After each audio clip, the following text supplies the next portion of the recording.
So first we have this 2-hour session. Philip is moderating today, so I'm going to hand over to you, Philip, now. I think all the panelists have joined online pretty much, so we are ready to go.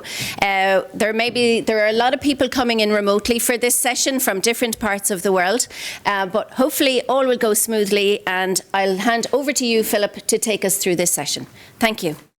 So first of all, a big applause virtually also for that wonderful performance. Wonderful way to start our session. I'm Philippe Belleville, the chief of the sports section at UNESCO headquarters, and I will have the pleasure of moderating this session today. UNESCO is here giving support and patronage for this event because for us this is a critical moment for sport funding and sport for development projects. As I hope you will see today, there are some really exciting models available now that are flexible, transferable, and stronger every year. To introduce this event further, I'm pleased to ask the brilliant organizing team now to feature a video by the UNESCO Assistant Director General for Social and Human Sciences, Gabriela Ramos. Distinguished guests, ladies and gentlemen, it is a pleasure to join you today on the opening day of Sports, Human Rights, and Sustainable Development, and to welcome you to our session, exactly on that, measurement and data for scaling investment in sports for development. This event truly embodies what it means to be connecting minds and creating the future, as Dubai experts have said so well. Even more, this event could not come at a better time. The ongoing pandemic has seen a 41% decline in physical activity and a staggering 200% increase in youth mental health conditions. These challenges make sports development more vital than ever. Moreover, the data ecosystem has been evolving just as quickly, and it is time to share with you our newest tools to turn this situation around. As Assistant Director General for Social and Human Sciences, which is UNESCO lead sector for sports, I want to thank the Irish Pavilion for hosting this event and commend the Irish government for sharing UNESCO's vision for sports and development.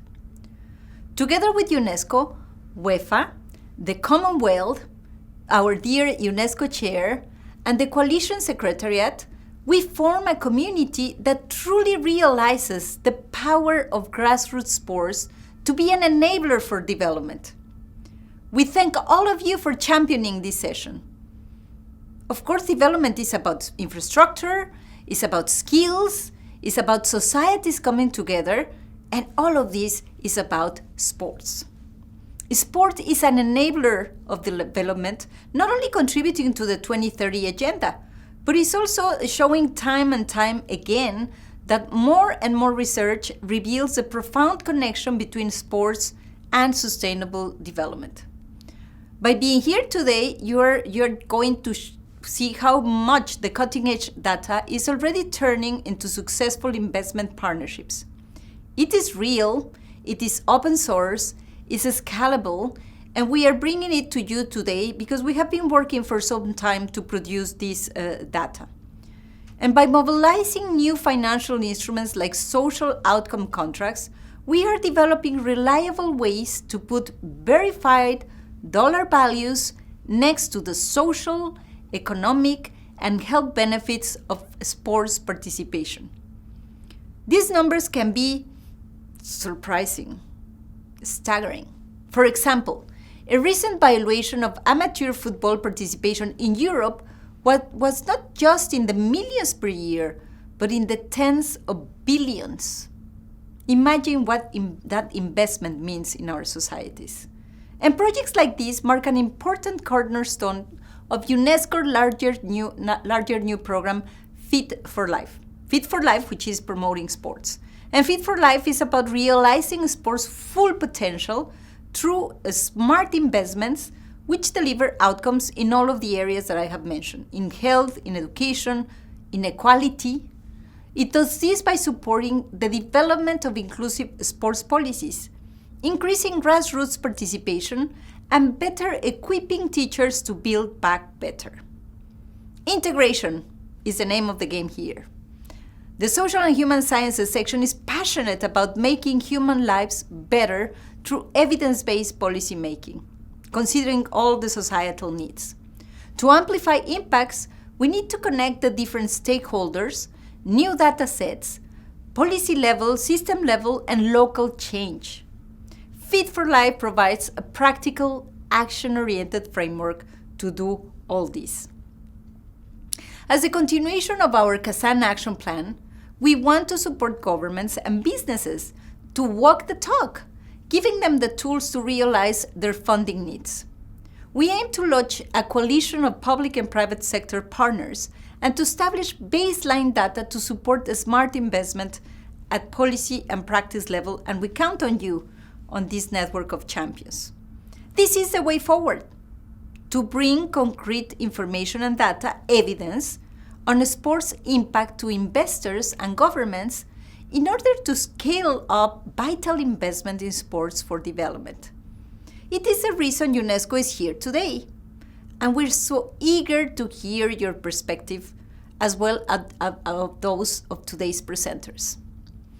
The theme of this session will be a central theme of our upcoming MINEPS 7 conference. MINEPS is a big global conference of ministers of sports and practitioners and sports people, and to so many projects going forward. That is why your contributions today and in the upcoming weeks and months are so important. And by being here today, you show leadership in the domain of sports and investment. We count on that leadership to advance this program. You can also count on UNESCO to really realize the power of sports for development. Thank you. So I'm coming back in again, and I just wanted to highlight that the agenda we're discussing today is supported at highest levels within UNESCO, as you've just seen, through this intervention from our Assistant Director General. Good news for all of you, we won't have many videos remaining, but there's one remaining. I hope it will be going smoothly this time. This is the introduction from our representatives from the Irish Minister of State with responsibility for sport, Mr. Jack Chambers. Can we please see his video? The last 2 years have been challenging for everyone, and we've seen how quickly our world can be impacted by one issue. But of course, there are many other important global issues and challenges that we must address, and I believe that sport can play an important role in that regard. I'm delighted to have the opportunity to speak today on this really important session on measurement and investment. As Minister for Sport here in Ireland, one of my key priorities is to see more people participating in sport. In Ireland, we've set a target to have 60% of our population participating in sport and physical activity by the year 2027. We are all aware of the health benefits of active participation in sport, but whether it's through active participation or social participation, it is clear that everyone in our society can achieve huge benefits. Ensuring that investment in sport properly recognises such benefits is a challenge facing us all. Sport is at the heart of communities throughout Ireland, and it plays a key role in bringing individuals together and forging that community spirit. 3 out of 5 people here in Ireland regularly participate in sport, either actively or socially. However, it is essential that sport can demonstrate the return it can offer on investment if we're to continue to grow funding for the sector. As you know, sport can deliver tangible benefits to wider society in terms of health outcomes, social inclusion and community engagement. Providing evidence to prove these benefits should underpin sustained long-term investment in sport, both for its own sake and for all the other positive outcomes it can deliver. We need good data and monitoring to help us in our aims and to know if we are delivering the right results, and we need tools that will help us to gather and interpret that data. This can then help us to make explicit links between investments in sport and public policy goals, for instance in areas such as tackling obesity, educational attainment and many other areas. Last November, I joined with the Football Association of Ireland in launching their Social Return on Investment report, which measures the value of football participation in Ireland. The report produced some very interesting and important data, and I know that Lee McGroarty will talk more about this shortly, so I'll just mention some of the key findings. The report estimates the economic impact of the social benefits of participation in football in Ireland at more than €300 million per annum, the economic impact of volunteering at more than €200 million each year, and annual healthcare savings of more than €1 billion. When this is extrapolated out across all sports, the argument for sustained investment in sport becomes absolutely compelling. The challenge, of course, is presenting it in a clear manner supported by evidence and research. Last year we completed a study on the value of sport in Ireland, which provided very valuable data. The study showed that consumer expenditure on sport-related goods and services in Ireland in 2018 was €3.3 billion, or 3.1% of total consumers' expenditure. The number of people employed in sport was more than 64,000, or 2.8% of all employment here in Ireland. And in healthcare, the report found that 97,000 cases of disease were prevented in Ireland in 2019 from sport and physical activity participation, equivalent to €0.4 billion in net healthcare savings. For government, it is so important for us to have access to data like this. It is clear that sport is making a significant contribution to our country in economic and social terms. Of course, it is hard to measure the enormous sense of enjoyment and national pride from the many recent successes of our sportsmen and women and the performance of our national men's and women's teams. Many would say that is the greatest contribution of all. In Ireland, I am proud to say that we are making great strides in relation to sport. In 2018, we've launched a new national sports policy for the period up to 2027, and in November I launched a sports action plan with over 40 specific actions for implementation by 2023. The availability of good evidence-based data has been a key element in delivering increased government investment in sport over the last number of years, and will be a very key important feature for future progress as well. Thanks very much. Thank you so much, Mr. Chambers, for these very inspiring remarks, and they, I think, illustrate that our session today is so well placed in the Irish Pavilion at the World Expo. So thank you again, and I will move on now to Mr. Susumu Katsumata, Senior Assistant Director in the Japan International Cooperation Agency, who is here also representing JICA's membership in the Development Bank's Coalition for Sustainable Development through Sport. Mr. Katsumata, you have the floor, please. Thank you very much for the introduction and good afternoon. My name is Susumu Katsumata, who is in charge of sports and development in JICA, Japan. It is an honor to speak to you today. So, as co-chair of the Coalition for Sustainable Development through Sport, I'd like to thank the Irish Pavilion for hosting this wonderful event. It is so timely for investors wanting to make their mark in sport for development. The coalition that I co-chair is an assembly of development banks, including AFD of France, ALIDE Latin America, ADF IMI Islam, Instituto per il Credito Sportivo Italy, the West African Development Bank, and VEB of Russian Federation. It was brought to life by AFD at the Financing Common Summit, which gathered more than 450 development banks for the first time in history. I want to commend AFD for having promoted sport as a business case for development banks in this prestigious context. The coalition also includes experts and sport organizations, including UNESCO, who chair one of two working groups on maximizing the impact of sport on the SDGs. Together, we bring so much to the table. We come together to foster collective capacities, develop joint projects, and to investigate new trends in the market, like the outcome-based contracts you will hear about today. The coalition is very excited about the potential for these instruments to change investment in this field. And our second working group, coordinated by UNESCO, have agreed on a plan to develop social outcome contracts related to sport. We are hopeful that new innovative tools and proofs or concepts will be launched in the course of 2022.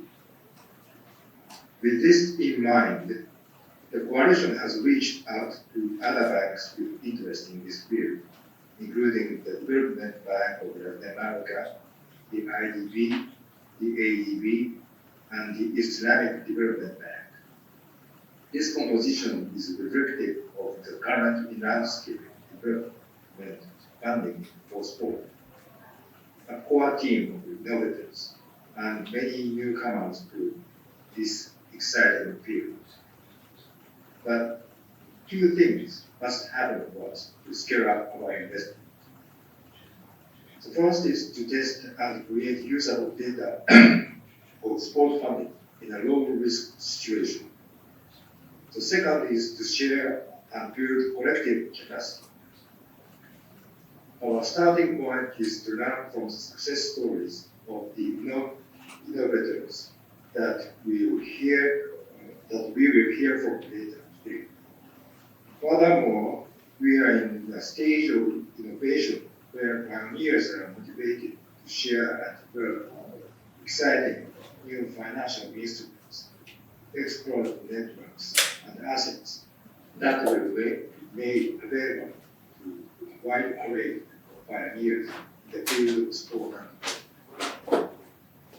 We at JICA applaud the efforts of the coalition to foster collaboration among stakeholders for the promotion of peace through sports. JICA will spare no efforts promoting human security through active participation in the sports and development initiative. The coalition is a very important moment right now.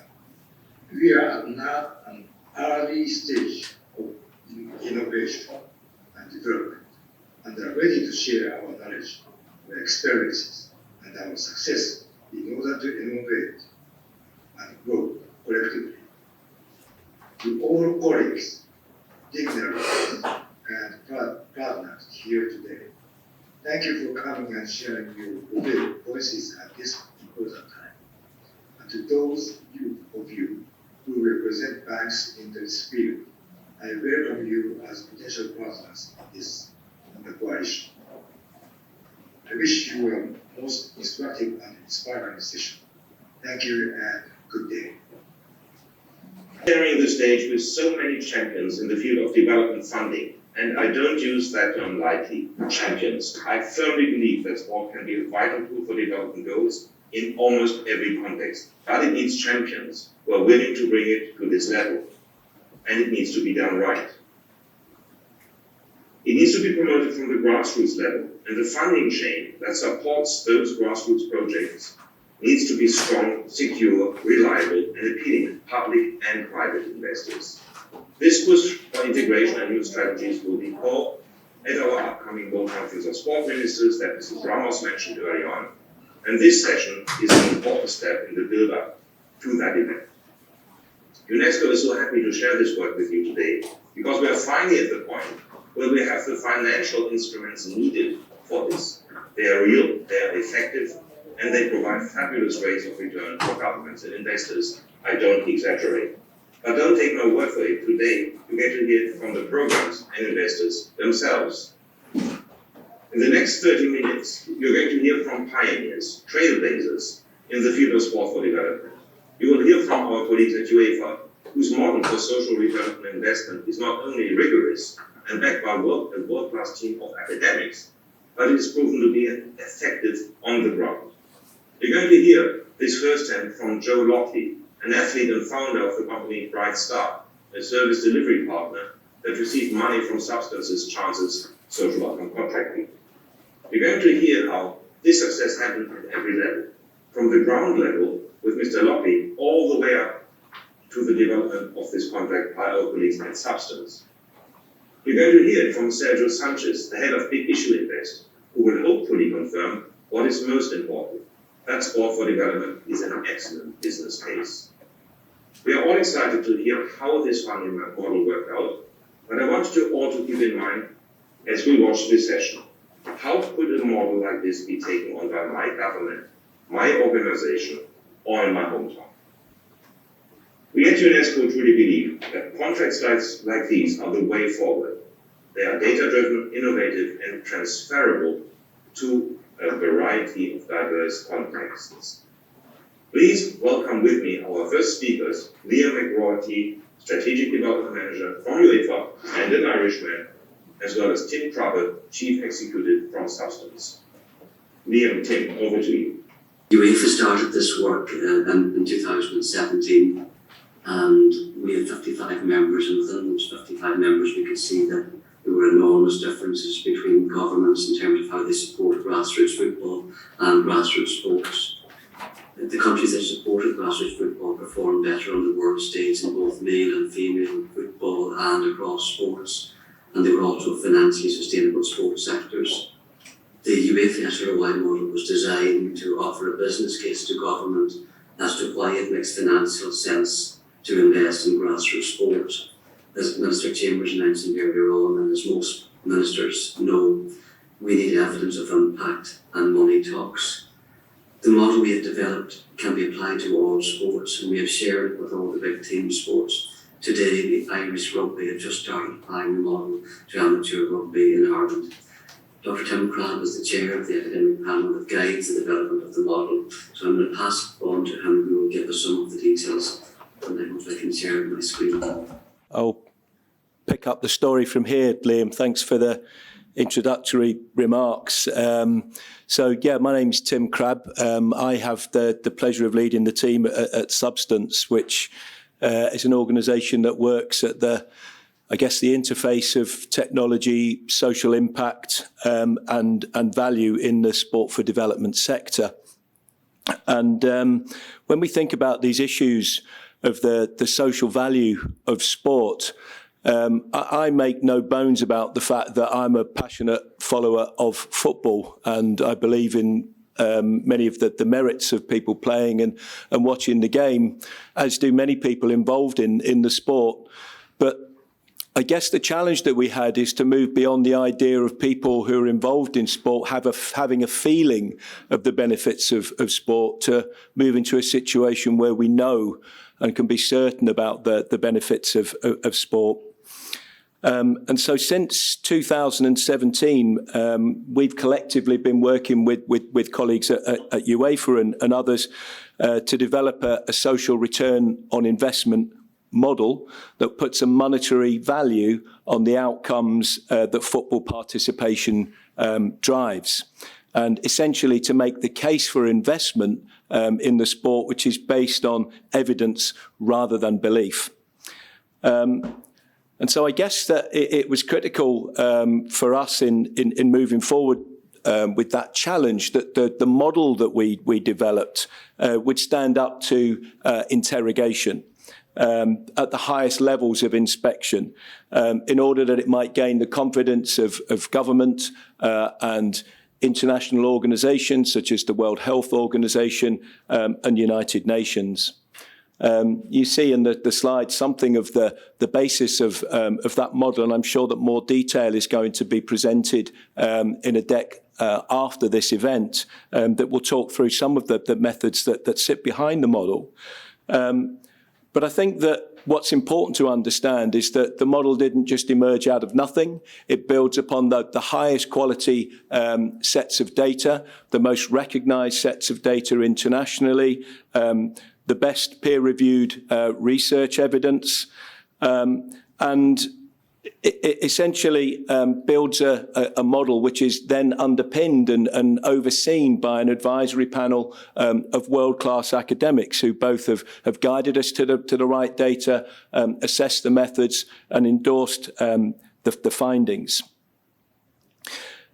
The results that have emerged from the work that we've been able to apply have been so powerful in securing investment, also in changing perceptions of football and sport, moving beyond the idea of elite performance towards the social and global benefits that sport can deliver, and in changing the ways in which sport is delivered, that there's been a growing demand at national, international, regional, city and club levels, as well as Liam suggested, from other sports.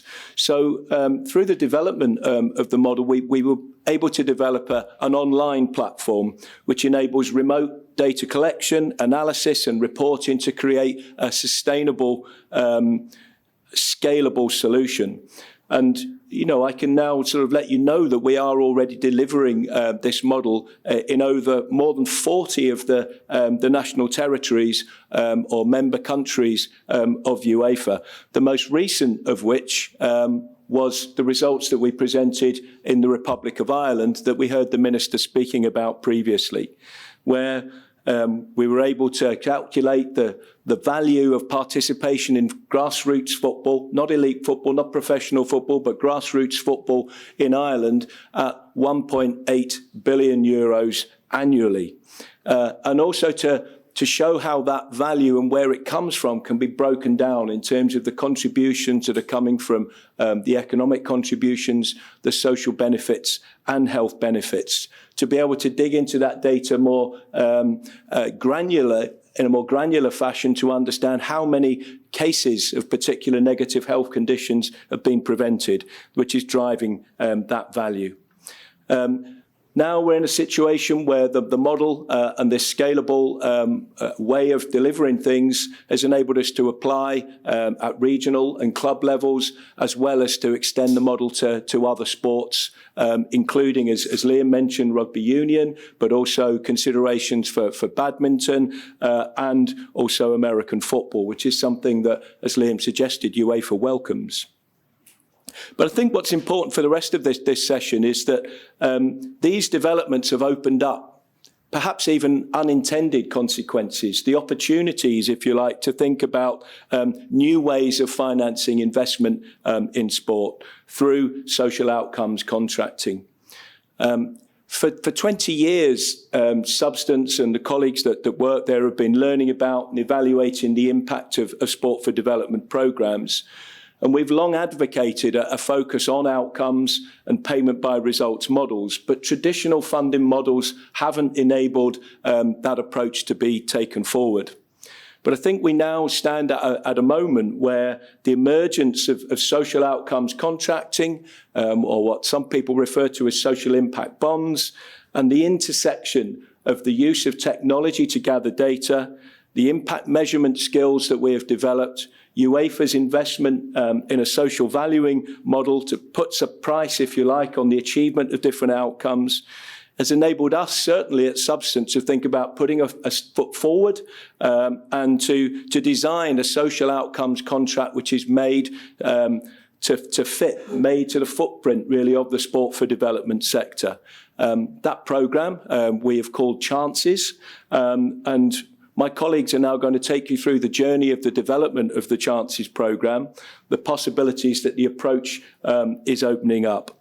And so you will hear today from managers of the programme, those involved in making sure that the work happens. You will hear from Joe in terms of the delivery and what that means for organisations on the ground.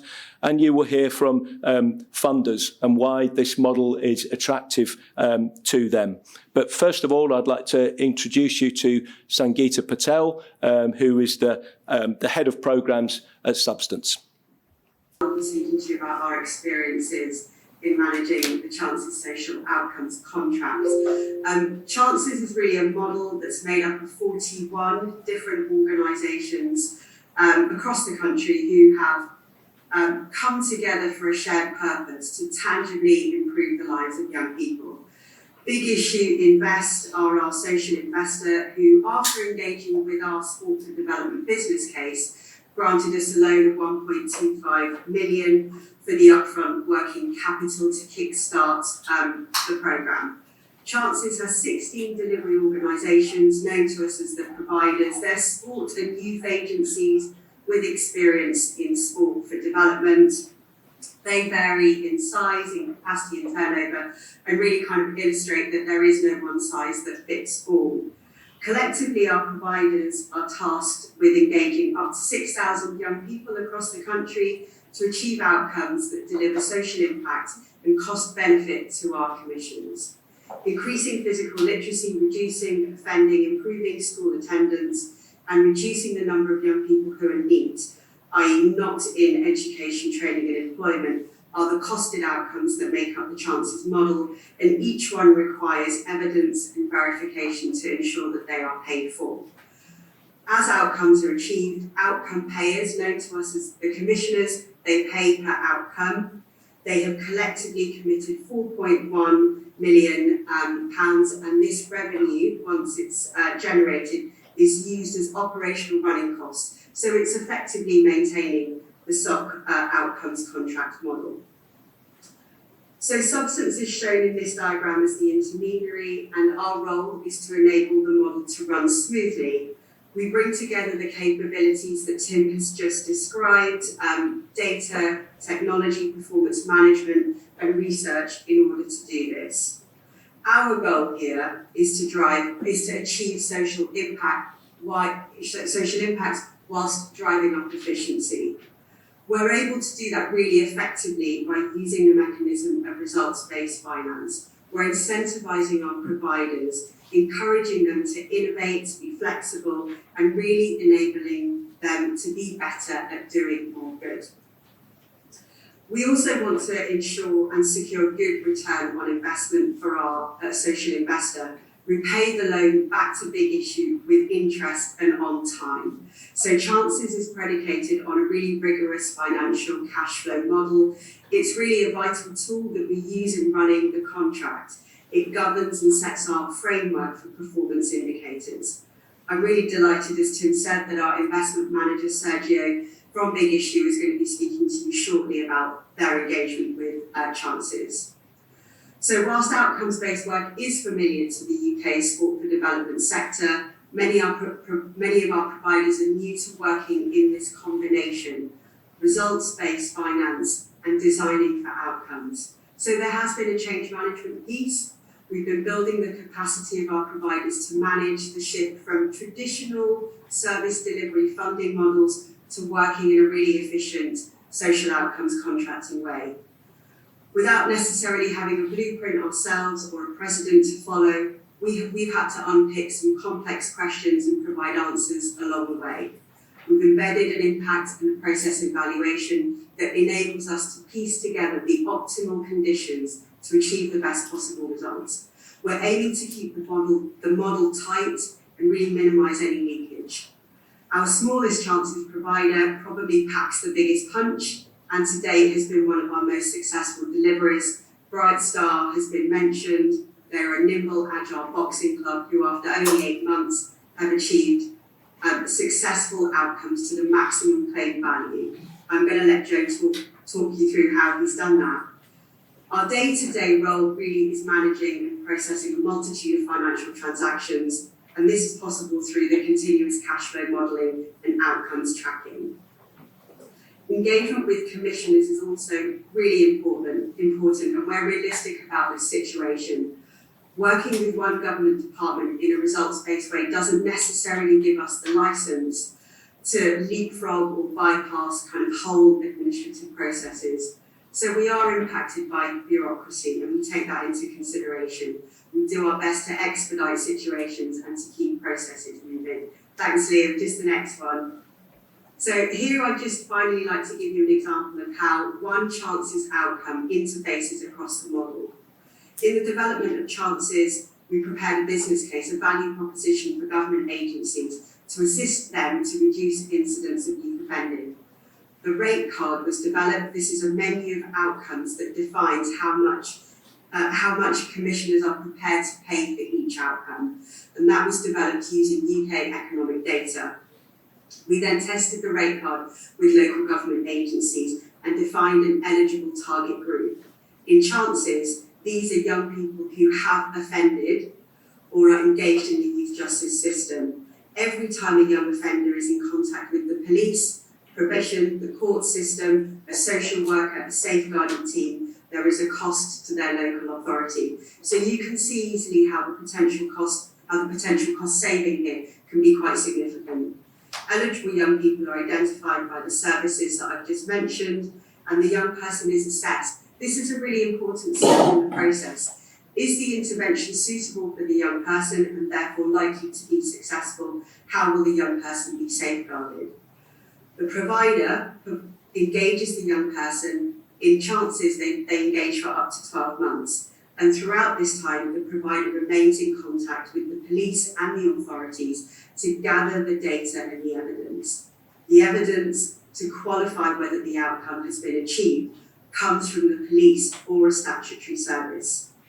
The metric that we use is the duration of non-offending, and subsequently we calculate the number of claimable outcomes, and hey presto, we invoice the commissioner. The generated income is then put back into the model to continue to pay the service provider.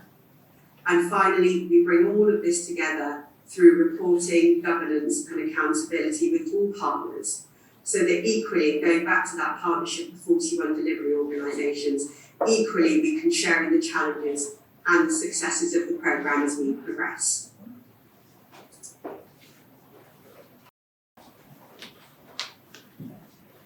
Joe, I'm going to hand over to you. Thank you so much.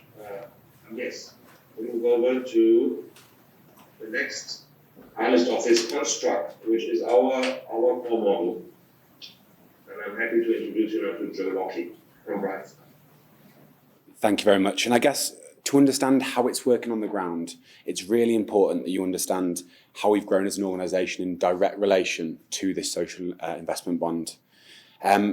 Just 18 months ago, we had 2 full-time members of staff, 1 part-time member of staff, and we're working with just over 100 referrals, which is young people from disadvantaged backgrounds. Now, as I stand here, we have 32 volunteers. We have 12 full-time members of staff, including myself. I transitioned with this. And we're working with 415 vulnerable young people on a referral basis, as well as many more through the open sessions too. And I guess for you to understand as an organisation, you just need to understand our why. And when we started in 2016, there were young people in the local area of Shropshire, which a lot of people won't have heard of. It's very rurally isolated. And a lot of people don't spot the issues that are happening there, where it varies from a lot of your inner cities. We're working with the most number, in Shropshire, there's the most number of care homes than anywhere else in the UK. And there's a huge issue around criminal exploitation as well. So there's a lot of complex trauma happening. And there were 6 young people in the local area that weren't engaging in any of the services. They said they refused any counselling and they refused to get involved in anything. A parent came up to me and said, "Joe, you're a boxer. Will you teach them how to box? They need discipline." All the teachers said, "We don't want them to learn boxing, because if we teach them boxing, they will then learn to be more violent towards their peer groups and towards their carers." What we found is that what boxing did, what the sport did, by me just holding the pads at first them, it allowed them a safe space to be themselves, to open up. It really allowed them to meet that sense of belonging and that need that they really needed, like sport can do on such a huge level. It allowed them to express what was overwhelming them in the moment, and they couldn't really express their anxiety in any other ways that they knew. It helped them regulate emotions, change their physiology, and in result, face their fears. From them 6, 5 of them are still working with us now. 3 of them are actually coaches and mentors for other young people, and they have made huge changes. Not only that, they completely transformed their attendance and everything else going on within a school environment and their home environment too. So that's why this social investment bond was so interesting to us. To us, it allowed us to work in a really unique way, which is the way we do things. It allowed us to not just kind of look how cities would take this on, how we can really shape it to the need of the local people and shape that from the bottom up. That's why I was very excited about this opportunity. So for us, the social investment bond looks like this. We'll engage young people, and it'll be on a small scale where we'll work with 8 to 12 per session, and a session is 5 hours. We'll run 15 to 20 sessions per week. We can pull them outside of school, which a lot of people would think is bad for their education. Actually, we've proved that is helping increase their attendance and increasing how well they are actually doing in a school environment, as the stats will show as well. We work with them on 3 elements: boxing, education, and mentoring.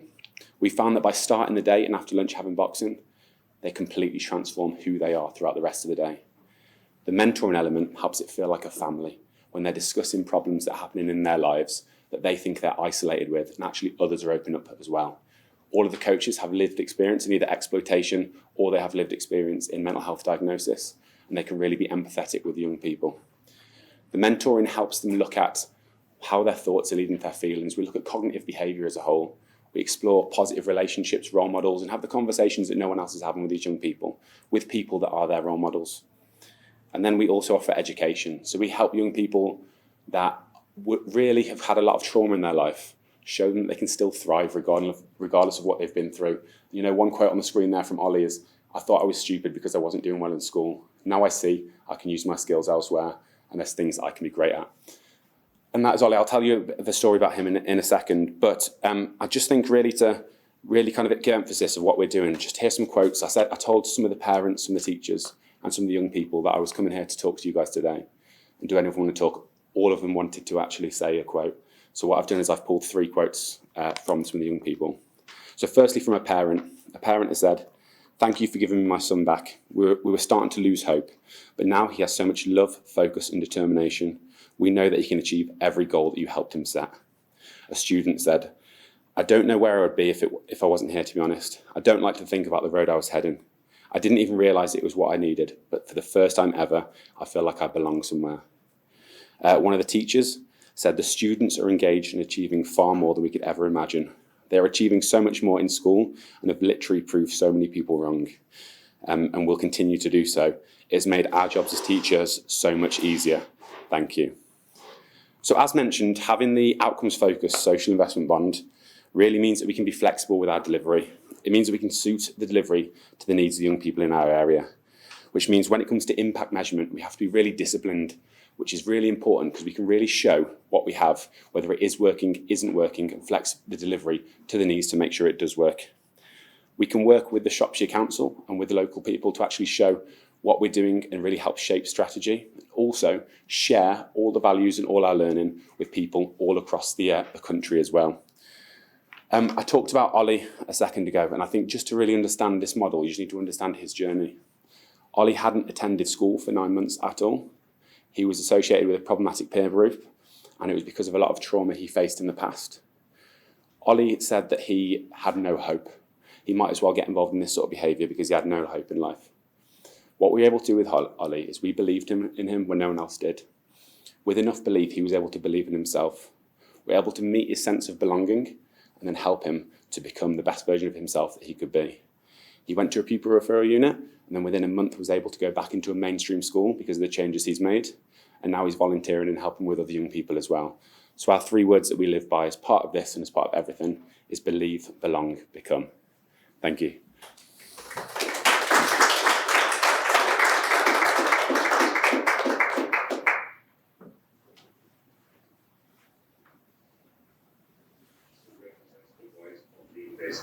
Sergio, thanks for being with us today, and over to you. Thank you very much. Hope you can hear and see me properly. Hi everyone, I'm Sanchez. Thanks Philip for the promotion to head of Vinicius Invest earlier. I'm not there yet. I take it as a challenge. I am an investment manager and the team's specialist in social outcomes contracts or social impact funds. It's an honor to be here with all of you, bringing you today's presentation. It's not intended to dig into the detail of the mechanics of these types of outcomes investments, as we sadly don't have enough time to get into that detail today. But please reach out if you're interested in them and discussing a bit further. My email address is in the previous slide, and I'm always happy to have a chat offline. These slides are actually an overview of what social investment is for us in BDC Invest, and some background on who BDC Invest is as a social investor. In essence, social investment should be about providing more patient and repayable capital for the voluntary sector, charities and social enterprises. There's sometimes a misconception. Social investment is not a grant or a donation. It's repayable finance. Social investors such as us expect the funds back with some returns. The difference with more traditional investors is that we expect two types of returns. In our case, first and foremost, we expect positive social change as the social return, and also some financial returns. If we put those two motivations on a scale, depending on where the weight is placed, we talk about the spectrum of capital, and our capital is geared more towards the impact-driven focus. Biggest Invest is a unique position as investor. We're VCSE in our core and face similar challenges as our other VCSEs. Moving on, I wanted to give you a little bit of background. Those of you who are based in the UK will likely know who the big issue is, or may have seen one of our vendors on our streets. Big Issue Group is one of the world's best known businesses tackling the issue of poverty and inequality in the UK. Our vendors buy our magazine for £1.5 and sell it to the public for £3, meaning that each seller that we support becomes a micro-entrepreneur who is working at no begging. Since the launch of the magazine, we have supported over 100,000 vendors selling over 200 million copies. This is important and very important for us and the approach we take to investing and managing investments, because we share the same values and mission as the Big Issue Group and the magazine. Our funds don't come from the sales of the magazine, but we share that vision and the heritage of social enterprise, and that sets us apart from other investors. I will very quickly skip through this slide, conscious of the time, just high-level overview, not exhaustive, of the type of investors in our funds. We have 3 different investment teams. The team where I sit, the fund management team, we provide direct loans from £200,000 up to 3 million, and we also provide investment for outcome-based contracts. We have other couple of teams, CSV and lending teams, providing smaller investments and smaller funding. And moving on to the nitty-gritty. Within the spectrum of capital mentioned earlier, our funds are weighted more towards the impact-driven focus.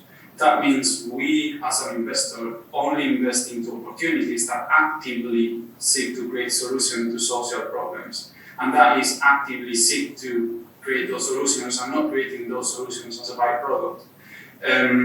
Or they try to find better ways to tackle an existing issue.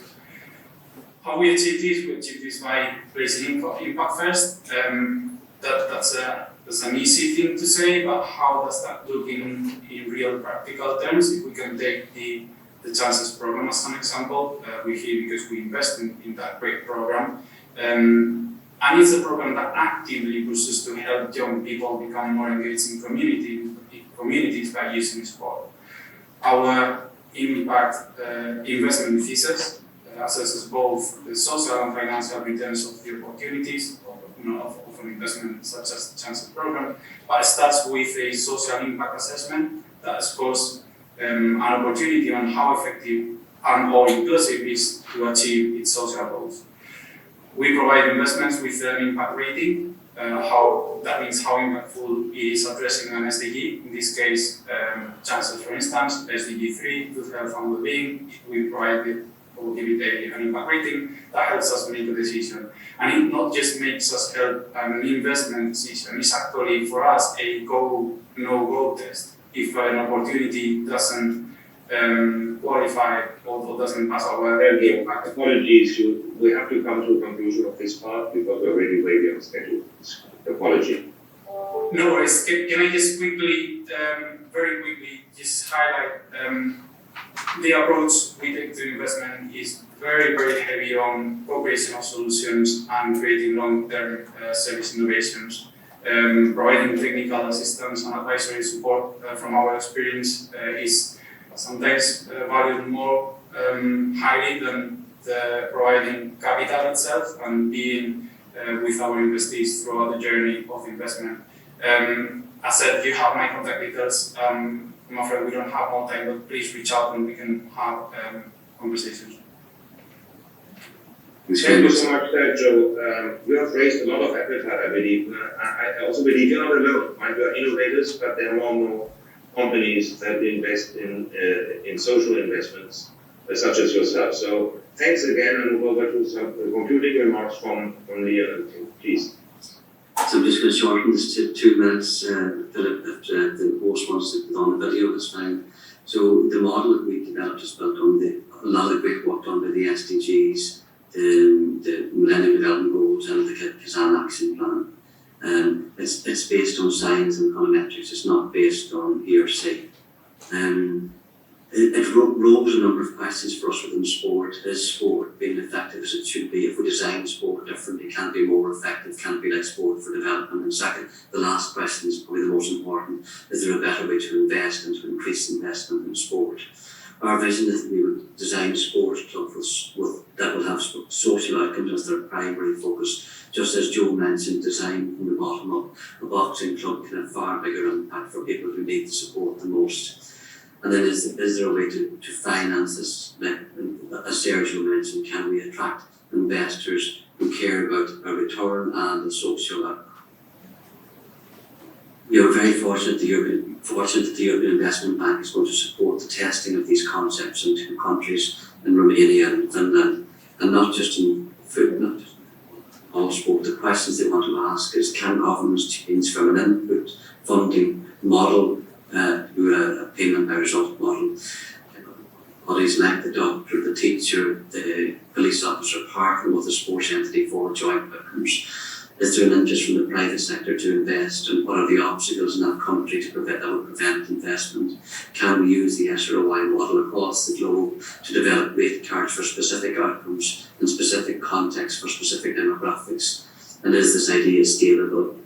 In the next few months, Finland will apply to the EIB via their Ministry for Education, and their focus will be on preventing exclusion. Romania, most likely the Ministry for Health, will apply to the EIB for support on this concept in terms of women's and girls' physical inactivity rates. Other conversations are taking place in Ireland, the Netherlands, and around the world with developing countries in Africa and Latin America. The rate card, which comes from the SROI model, is the thing that can start the conversation. The final point I have is that all of this is transferable to all sports and in all parts of the world. UEFA are very happy to make what we have done available to every sport. We don't want us to replicate what we have done. We want to build on the great work of the UN SDGs, Kazan, and so on. And that's a very quick summary at the end.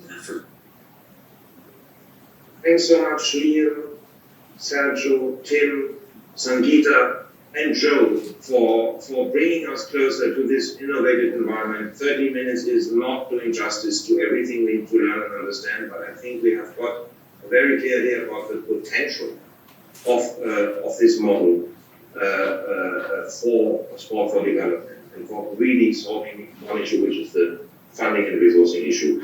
I have no time to comment further, and I'm very happy to move on to the next agenda item that actually well links with Liam's last point, the involvement of development banks in sport for development. And I'm very happy to hand over to Nelson Kamara, who is the head of Sport Impact that provides the secretariat for the Development Bank's Coalition for Sustainable Development through Sport. Nelson, over to you.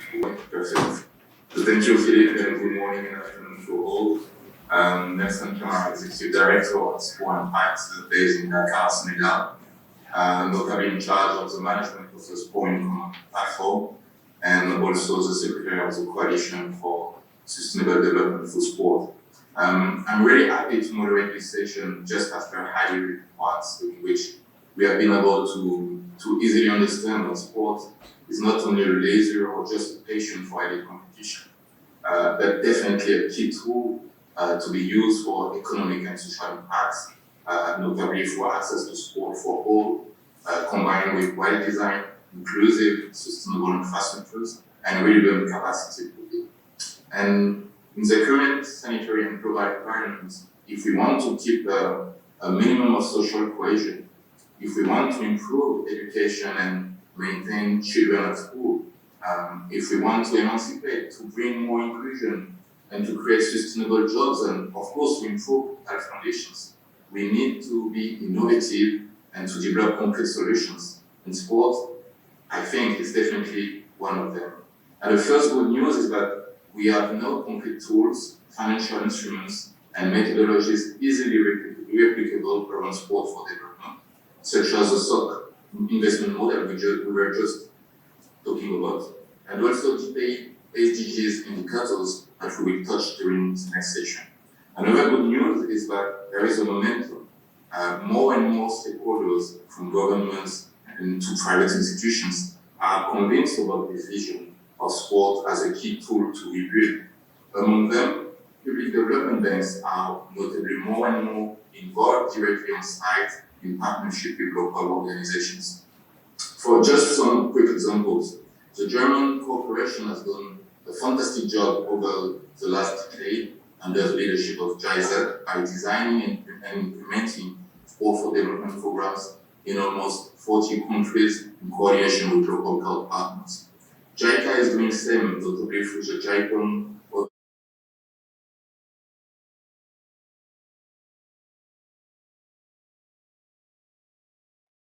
The key component of its social strategy with new initiatives such as the Sport in Common digital platform, connecting fund providers with project managers in Africa, but also with new programs led in partnership with international sports organizations such as FIFA, Paris 2024 Organizing Committee, or more recently the Basketball Africa League. But let's now go into more concrete facts. We have 3 panelists here for this session. Shruti Mehta, postgraduate researcher from the Munster Technological University. Erica Gabriela Shekora, operations senior analyst at the Inter-American Development Bank. And Mathieu Valo from the Sport for Development Department of the French Development Agency. I will start with Shruti, a former member staff of the Asian Development Bank, involved in several research works around sport for development. Shruti, could you please give us just your insights regarding the dynamics of investment from development banks into the sport for development ecosystem? Yes, definitely, Nelson. Thank you so much. I'll make that really quick. And I just have one slide to show along with what I have to share. But everything that we have been sharing is really relevant. And my research primarily focuses on the opportunities and challenges for multilateral development banks to invest in sport-based solutions to achieve the SDGs, supported by MTU and the UNESCO chair and SEED. So the question that usually asked is that sport, civil society, or ministries of sport do not approach development banks to tap into funds and resources to fund and scale sport for development initiatives. And we keep wondering why, because it seems like development banks have willingness, potential, appetite to really invest in sport. And there seems to be now growing evidence and data as well. So on a lot of, I've posted a lot of intensive data analytics, speaking to experts in the field, initial insights are that while development banks have invested in sports across sectors, there isn't any systematic and scalable business model that all of them uniformly follow. That sometimes even if there is investment in sport, the reporting is poor. An example is that EBRD invested in its first green fitness center in Tajikistan, but that project was positioned more as an energy project than the benefits it would do to sport. And also that a lot of the sport initiatives are characterized in terms of only support to civil society in terms of grants. They haven't really been identified as effective business models. But what we can dispel through this research is that investments in sport are made by development banks with a maximum proportion, as we have noticed over the past 10 years, to the education sector. And that if we want to leverage these existing investments, there is great scope. And this research will provide some kind of a repository of information through a website on the investments that development banks have made and whether they've been directly related to sport or not, who the network of champions are across these banks, and the advocacies that we might be able to build using this work. Moreover, we can use a lot of this data to inform or build a case for investments in active cities, intentionally and scalable national policy initiatives, and maybe even infrastructure to host major sporting events. To go back to the social outcome contracting piece, it's so important that this might, moving forward, form as a very important model that MDBs could adopt and could in fact form a coercive and concentrated effort to implement across all the banks. Thank you so much. Thank you very much, Shruti, for your introduction, confirming the rationale and momentum of more involvement from PDBs in sport for development. I will now ask Erica Gabriela Shepola from the Inter-American Development Bank, maybe to present some actions led by the bank in the field of sport for development. Absolutely. Can everybody hear me okay? Yeah, it's fine. Perfect. Excellent. Thank you so much, Nelson. Thanks to my partners at UNESCO for the invitation and for the organizers. This has been a wonderful session so far. So I'm Erica. I work on partnerships and sports for development at the IDB. And our organization is really driven by this agenda, Vision 2025, Reinvest in the Americas. It's a 5-pillar strategy for driving growth and recovery in Latin America and the Caribbean. And the agenda really emphasizes partnerships. It recognizes that no organization operating alone can effectively drive growth in the current landscape. So with this in mind, we're building on previous work and pushing forward to really deepen partnerships in areas that we know can be catalytic for stimulating recovery in Latin America and the Caribbean. And we consider sports for development to be one such area. We've worked in sports for more than a decade, harnessing sports partnerships as proven tools for engaging children and youth and improving outcomes in areas like health and education. And we essentially use sports as a transversal instrument to advance progress in diverse sectors like gender, citizen security, urban development, labor markets, and even most recently, migration. And over the years, we've managed to deliver this kind of sports programming to more than 90,000 beneficiaries in 18 countries. We try to always measure the results and impact of our partnerships, and overwhelmingly, the results are good. And I'll share a few of these partnership examples with you today. So the first one, and perhaps our most flagship famous program on sports, is called A Ganar. This is a partnership that brings together diverse actors, including Nike, PepsiCo, the U.S. Agency for International Development, and the Carlos Slim Foundation. And A Ganar was designed to help at-risk youth find jobs, learn entrepreneurial skills, and rejoin the education system. It's a 7 to 9 month program that helps these young people complete sports-based employability or life skills trainings, vocational technical trainings, internships, and job placement activities. And through the program, we've managed to reach thousands and thousands of beneficiaries in Argentina, Barbados, Brazil, and many other countries. And we've realized that the model is very effective in urban, semi-urban, and rural areas, and can also be adapted to serve participants with disabilities. More than 70% of the participants that have gone through A Ganar have graduated from the program, and 65% of these managed to secure formal employment, return to school, or start a business within 1 year. So we're thrilled by this evidence. A second example that I would like to highlight is called Sportic. This is an ongoing regional partnership that we lead through our innovation laboratory, IDB Lab, in collaboration with the International Olympic Committee, Fundación CIS, and other partners operating in Argentina, Ecuador, and Colombia. The project uses a sports-based methodology and digital training to help youth build skills, to close gender gaps in technology and sports, and to teach Olympic values like excellence and respect.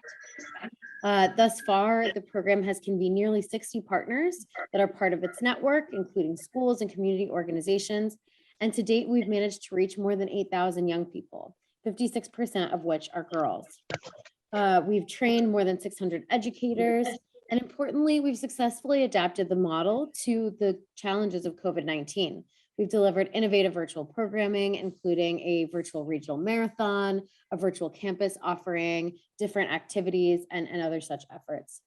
And we've noted that young people who have already been able to complete the program have shown demonstrable improvements in their abilities to collaborate, to learn virtually, and to strengthen 21st century skills in the digital and life skills realm.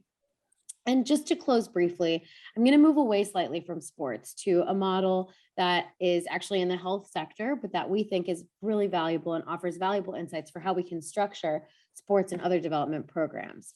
This is the Salud Mesoamerica Initiative, or SMI. It's a partnership led by the IDB with the Gates Foundation, the Slim Foundation, the governments of Mesoamerica, and the governments of Canada and Spain, which were donors in this initiative. And for nearly a decade, SMI has been driving measurable improvements in maternal and infant health using a very innovative results-based financing model that basically incentivizes progress and shares the costs and risks of funding the program between countries and donors.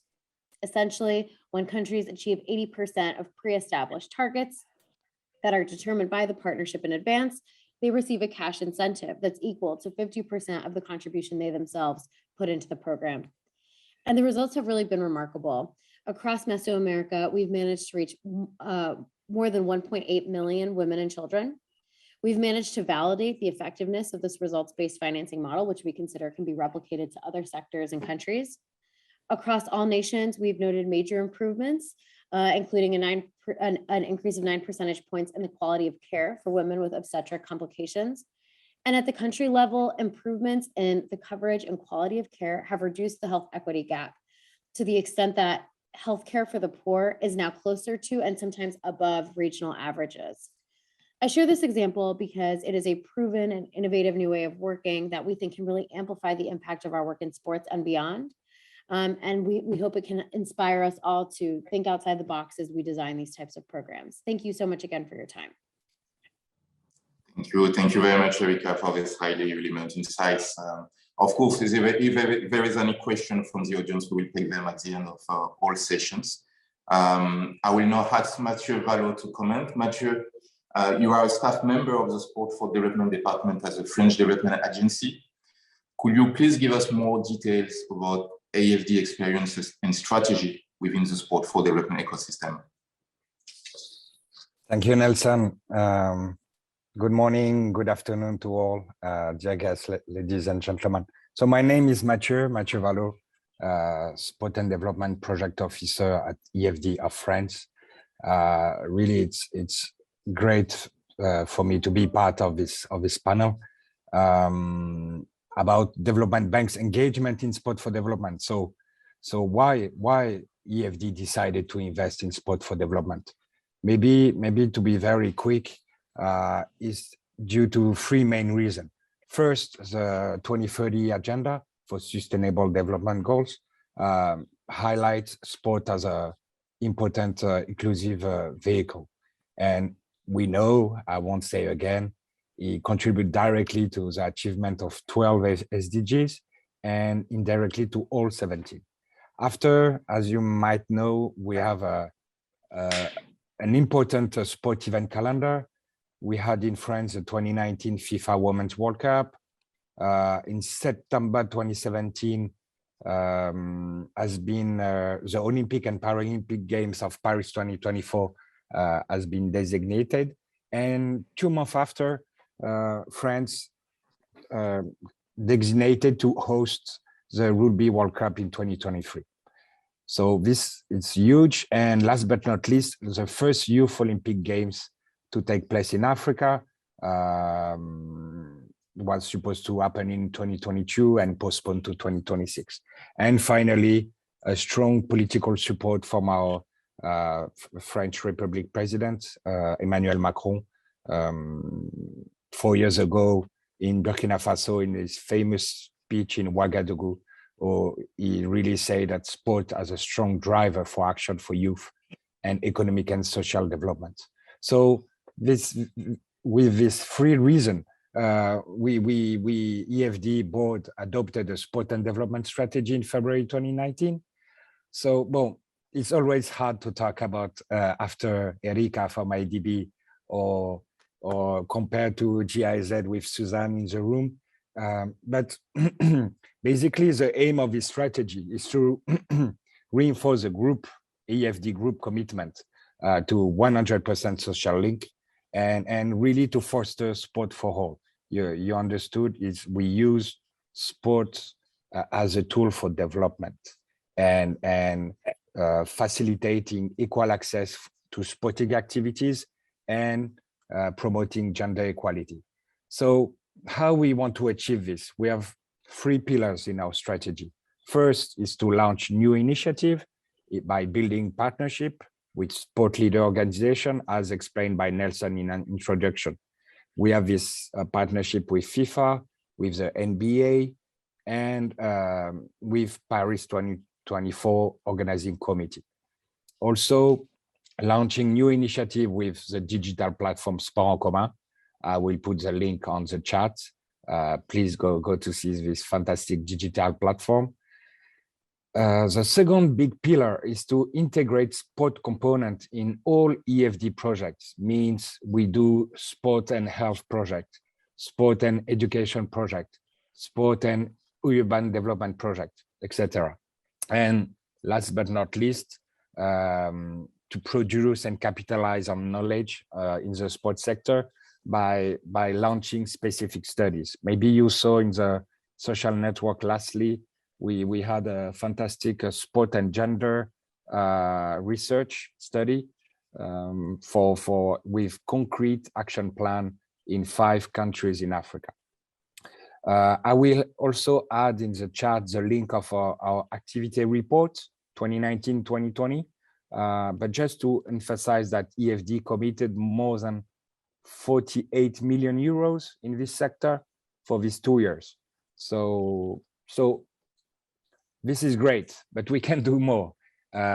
Maybe I will go back and about the genesis of the coalition Sustainable Development through Sport, if you don't mind, Nelson. As explained by my dear friend Katsumata-san from JICA of Japan in his opening remarks, we launched this coalition at the first Financing Commons Summit in November 2020.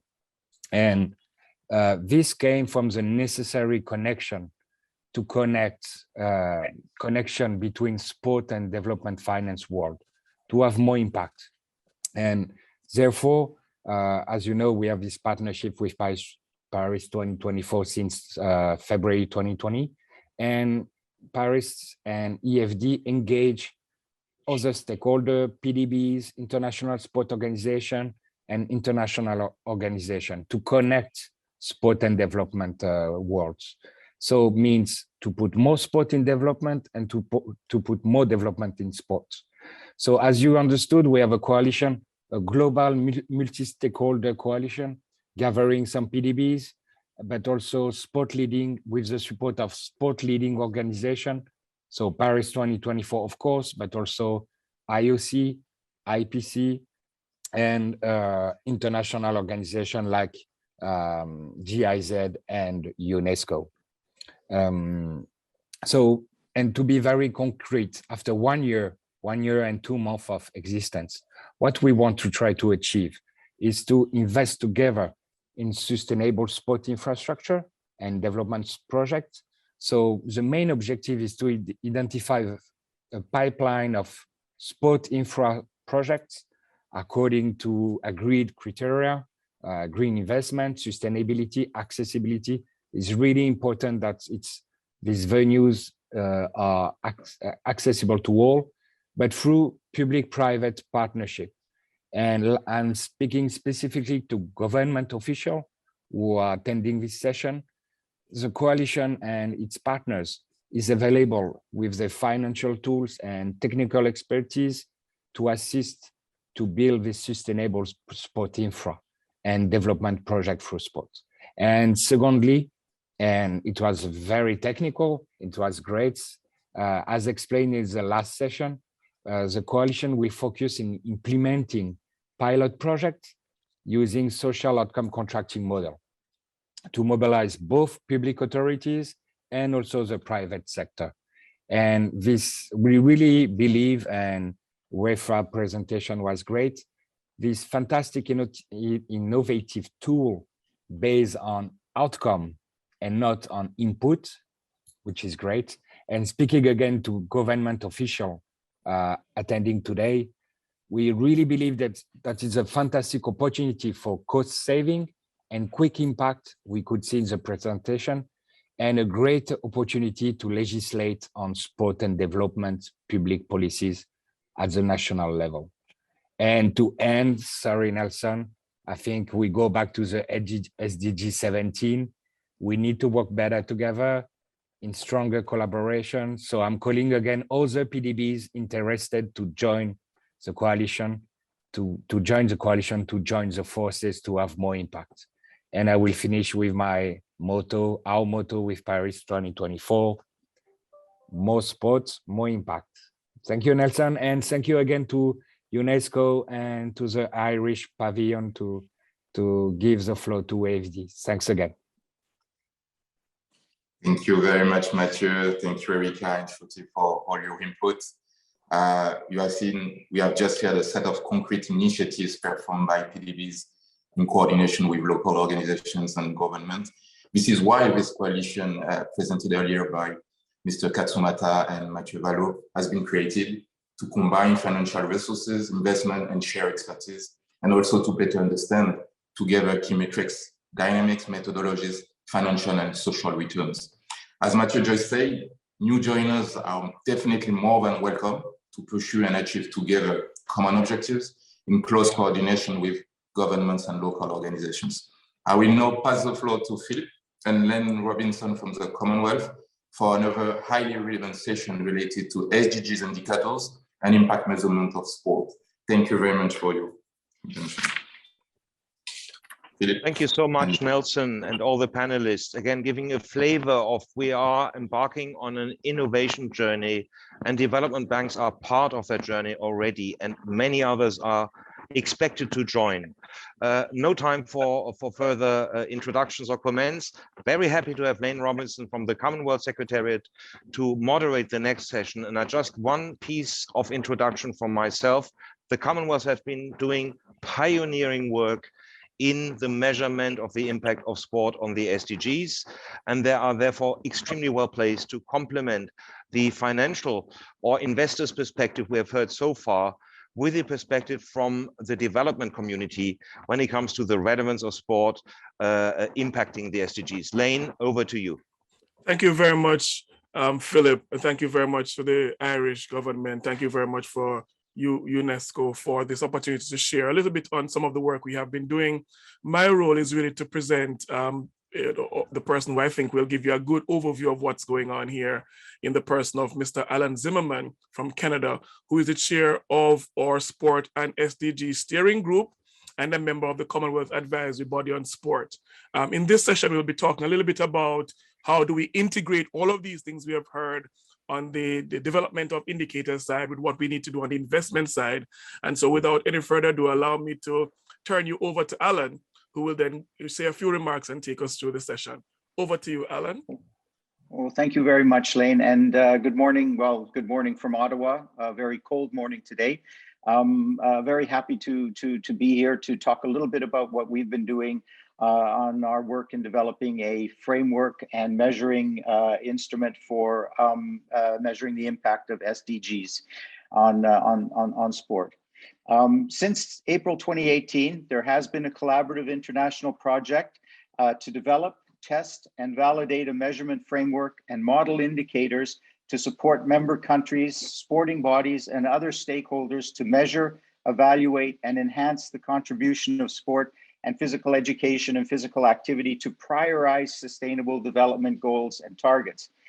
With the development stage of the indicator framework now complete, we've moved on to the implementation phase with a view to embed the indicators as part of policy instruments across the Commonwealth and make direct links towards the drive for clear data and investment in the sports sector.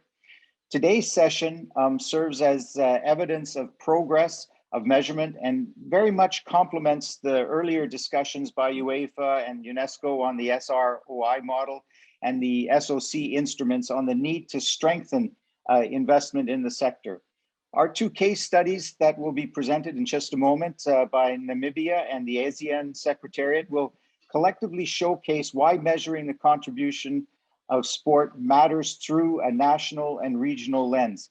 We suspect that the lessons learned from their proactive approach to measurement will be informative for those new to the indicators and invaluable in strengthening the call for greater investment in sports for development and peace sector.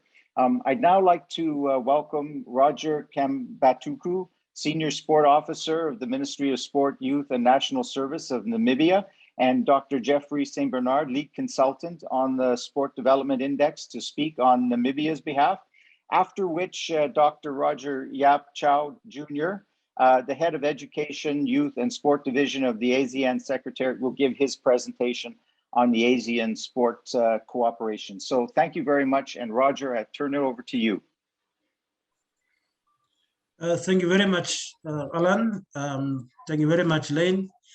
Thank you very much to UNESCO and the Commonwealth for granting us the opportunity to share our case study or the journey that we've traveled with the Commonwealth regarding the development of the Namibia Sport Development Index. Maybe from the start, I would just want to wish or to express Namibia's gratitude of having been afforded the opportunity, and also to extend a word of compliments to all the participating countries, agencies, organizations, banks, and all other institutions. In Namibia, for us, it has been a very important concept in terms of I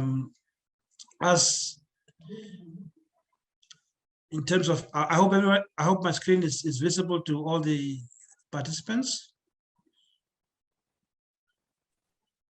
Not seeing the screen, but continue anyway. Can you see my screen? Not seeing the screen, but you can continue speaking while I try to start. Oh, okay. As I said that in Namibia around 2014, 2015, and maybe for lack of a better word, we tried to put the cart before the horses, where we outlined in terms of our national development plan, which is part of the bigger national development plan Vision 2030. And as part of NDP 5, which we set ourselves a target of increasing the contribution of setting a target of increasing the contribution of the employment status of people who are employed in the sports sector from 0% to 2%. When we set that target, shortly we realized that I think we cannot set a target of say that this is the contribution of sports that we want to contribute to the national agenda or national target without having reliable and continuous statistical data to back up our case in terms of saying that this is what sports can do. And that is why we, together with the Commonwealth, we set up on this journey of developing what we call the Namibia Sports Development Index to make a case for sports to say that what is it that sports can contribute, and by an extension, what the contribution of sports to social development will be, socio-economic development, and by and large, to the Sustainable Development Goals as they are enunciated by the United Nations and so on. So that has been our journey. So the government has been part of this journey with the Commonwealth through the consultant that we've been able to be given at our disposal. And developing the NSDI was so important to us. And why was it important? Because now, certainly, it was a tool that we can use to have information or evidence on the status of sports in the country. How do we professionalize sports in the country, and how do we contribute to youth development? How do we contribute to social development? How do we contribute to economic growth and employment? It was also very important because the index then will put us in a position to highlight those areas where perhaps some of our policies need the review or better understanding, so that the policies can be then aligned to the national agenda or the national targets. The index was also very important because very important now the index will provide us with an evidence-based recommendations to say, based on the data that we've been able to collect, this is what we need, this is where we are, and this is where what the picture is, the national picture is, and this is what we can do as a country. The index was also very important for us because it recommended realistic steps for that we can disseminate now for, say, to government policymakers, National Planning Commission, Ministry of Finance, Office of the President.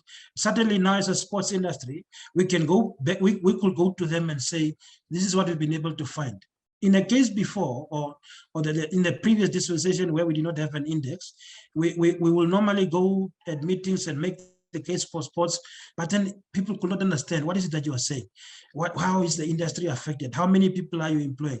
How many disabled persons are doing sports? How many women are involved in sports? How many children are playing sports? What is the level of effectiveness? So all these things we could not clearly enunciate, and we could not clearly defend them as a sector because we did not have reliable data.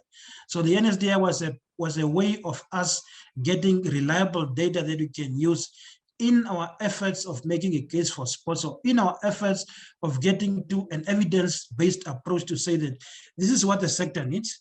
if Namibia, for example, we want to professionalize, this is what we will need, this is what we have, this will be what we need to do. So this is why the index for us was important as a country, because it is positioning us, Namibia as a country now, to put us in a position where we can now start to lead, especially on the subcontinent, to be a leader in quantifying and enhancing the contribution of sports to socio-economic development, and use this status that we have now to enhance our domestic and international partnerships. Because and at the end of our slides, it will be very clear to say that this is what we want to say, that at the end of the day, we also want to enhance partnerships, because the work is not done, and we've got phase 2, phase 3, phase 4 of the project that we need to undertake in terms of getting to a place where we can continually, or the data collection process can become a continuous process that will be reliable. So, and when our approach to, because when the data collection process, when we're trying to identify our indicators to use, we relied on our national documents. We've got a couple of documents that we relied on. We've got the Namibia National Sports Policy of 1993, which we are busy reviewing in any case. We've got the Vision 2030. The Vision 2030 is the national goal of the government of the country, but it is then broken down into 5 yearly plans, that we are using to get to 2030. We were busy with NDP 5 now. At the end of this year, we are transitioning into NDP 6. The other document that we relied on is the 2018 framework, which we call the Namibia Sports Professionalization Framework, that we drew up as a country in terms of professionalizing sports. The concept of professionalization came about because of the target that is NDP 5 of creating employment of 2%, because we saw it as the only way that you can create employment through sports is if you make the industry professional. So that is hence the framework. And the other document that we relied on is the Harambee Prosperity Plan, which is a document that is championed by the Office of the President to accelerate the implementation of the Vision 2030. And then obviously the National Sports Act. So those are the 3 policy initiatives that we use to house or to ground the indicators then that we use then in terms of developing the Namibia Sports Development Index. This is where now I invite Dr. Godfrey. I'm not sure whether he's on to lead us on the other slides of our presentations. Dr. Godfrey, are we together? Yes, I am on board, and thank you very much for that introduction, Roger. I'm really pleased to be part of this session. Thanks to the Commonwealth Secretariat, I'm pleased to be representing here in some way the government of Namibia, and thanks also to the organizers of the meeting. So to take off where Roger left, the plans and the policies that he referred to facilitated the generation of 5 main domains of the NSDI. They are Domain 1, Economic Development and Employment Opportunity. Domain 2, Governance of the Sport Sector and Funding. Domain 3, Social Inclusion and Equity. Domain 4, Perceptions of Sport and Physical Activity and Social Impact. And Domain 5, Participation in Sport and Physical Activity, which more or less covers health and well-being. And altogether, these domains were associated with 25 indicators, but based on the work we had been doing, we were able to at least generate 10 indicators based on the data that were available. So where do the data come from? What data do we need? And certainly, we drew on existing data sources from the National Statistical Agency, the Ministry of Finance, the Ministry of Education and Culture. We also drew on data from the National Statistical Agency. Of course, I mentioned it, and those data really related specifically to the labor force survey in Namibia, the population and housing census where data would be available.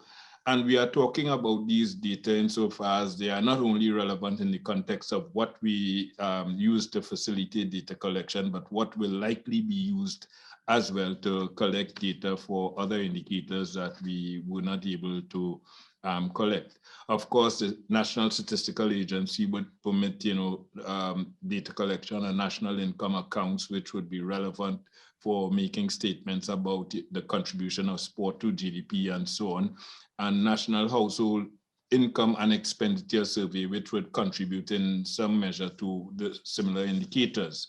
From the Ministry of Finance, it was important to get a sense of government spending on sport, and there are estimates there that we drew on.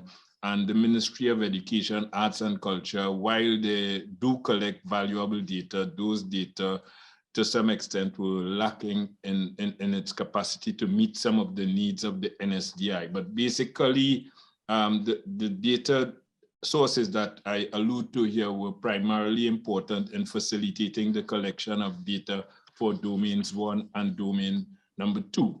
As we move on, we can think in terms of some new sources, and in terms of those new sources, we developed some instruments for some new sources of data that would really facilitate the collection of data for domains 2, domains 3, domains 4, and domain 5. And you can see the new sources of data collection that we advocated. In fact, a census of sport, recreational, and allied entities in Namibia was conducted while we worked on this exercise. We targeted sporting bodies and associations, facilities, training institutions, among a number of other agencies. And of course, this was managed by the Ministry of Youth, Sport and National Service.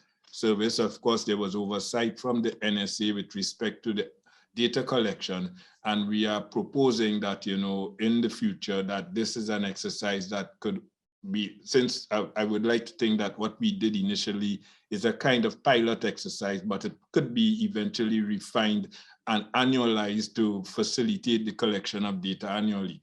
We also proffered a national survey of participation and perception, sport and recreational activities, and those indicators, that data collection exercise would more or less facilitate the collection of data for domains 4 and 5. They would also provide, input data for 8 indicators that rely on data from that particular 8 NSDI indicators. And of course, this is an exercise that would take the form of a pre-designed survey instrument that is going to be completed largely among adults 15 years or older. And we think, this is an exercise that can be done triennially.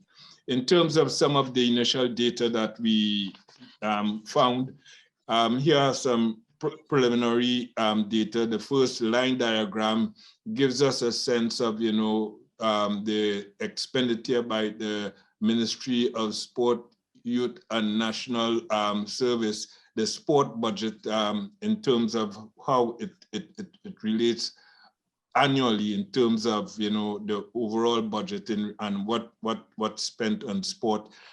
In terms of the second graph, what you really see is the data that I generated based on what were collected from the Namibian government, not only the Ministry of Sport, Youth and National Service, but other ministerial agencies that provide support to sport and sport development, recreational activities, and so on. And you can see the general trends there. What is interesting, of course, is one of the things we wanted to get at was, what is the proportion of females in executive positions in sport organizations? And when compared with some of the countries in the South Pacific, the figures for Namibia seem pretty much consistent, with about 34% of women in sport and sporting activities involved in executive positions, managing those kinds of activities. Next slide. Yeah, and as you go on, you can see some of the other indicators that we were able to provide estimates for. You can see the time series that looks at, percent contribution of sport, physical education, and active recreation to GDP, 2013 to 2020. And you can see some of the other indicators related primarily to domains 2 and domains 4 in particular. Moving on, we can ask ourselves, in terms of some of the recommendations for going forward, certainly there's the 2022 population and housing census carded. And one of the critical items, of course, is also to get a sense of, participation in sport, physical activity and recreation. Fortunately, I think Namibia already is on the ball in terms of, inserting a question that would elicit that kind of data. Certainly, notwithstanding the enthusiasm in Namibia, the survey targeting the population of Namibia, that to me is a critical requirement, and the enthusiasm is there. And I think, as I said, that survey can be conducted every 3 years, and it is something that I think once the monies are available, it can certainly be done by the ministry responsible for sport, overseen by the National Statistical Agency, and so on. So I think, by and large, that takes care of my presentation, and I would move on now to ask Roger to continue and wind up. Apologies, dear colleagues. Thank you so much for this important perspective and for sharing all these experiences. I have to be fair to all the panelists that are supposed to follow within now only a few minutes left, right? So I have to ask Lane, please bear with me to try and make it as short as possible. We have very important interventions planned for the next agenda item, and we are way beyond schedule. So we need, I call upon sportive fairness to all the next ones to allow the following ones to intervene as well. If we don't make it very short, that will no longer possible. Lane, I count on your sportive solidarity here. Thank you very much. So we have sort of probably just shown the Namibian example. So I'm going to ask Roger just to give way to allow for a regional perspective to share, so that we can hear what at a regional level, which is at the ASEAN level, we see how the same work is happening. But I think it was very useful to see that. So given what Philip has said, let me just press and ask our ASEAN colleague to just make a brief intervention now on what this looks like, Roger Chow Jr. at a regional level. Thank you so much, Philip. Okay, I'm sharing my PowerPoint. Can everyone see it? Not yet, it's coming up. Hello? It's not coming up yet. Okay. Just continue anyway, to speak in the meantime. Yes, it's coming now. We see it. First and foremost, I'd like to thank UNESCO and the Irish Pavilion for organizing this and hosting the event. This is very important, particularly focused on sports and sports and sustainable development, and particularly the importance of getting numbers and measurements. I'll try to make it short, but basically I'm the head for education, youth and sports at the ASEAN Secretariat. So I'm here to present to you a regional perspective of what the ASEAN Secretariat have been doing in relation to sports for development and the focus on developing measurements. Now, what's wrong? It was, for us, it has been a very important concept in terms of... Can you see the slide? Yes, anyway. We can see. Continue quickly. Okay. Now, let's start. In 2013, the Vientiane Declaration on Sports Cooperation in ASEAN particularly focused on the role of sports in realizing the vision of the ASEAN community, particularly in its role in forging a regional identity and building a caring 2014, 2015, or maybe for lack of a better word, and sharing community. Where we now, beyond the development of the ASEAN community, which was officially established in 2015, the post-2020 ASEAN Cooperation on Sports, as in the ASEAN Work Plan on Sports 2021-2025, increasing the contribution of aligns the initiative with the development of the ASEAN Socio-Cultural Community Blueprint, and in particular, in relation to sports, the Kazan Action Plan, in particular, the relationship between sports priorities with the SDGs. Interventions has been incorporated in relation, which are regional and programmatic in nature.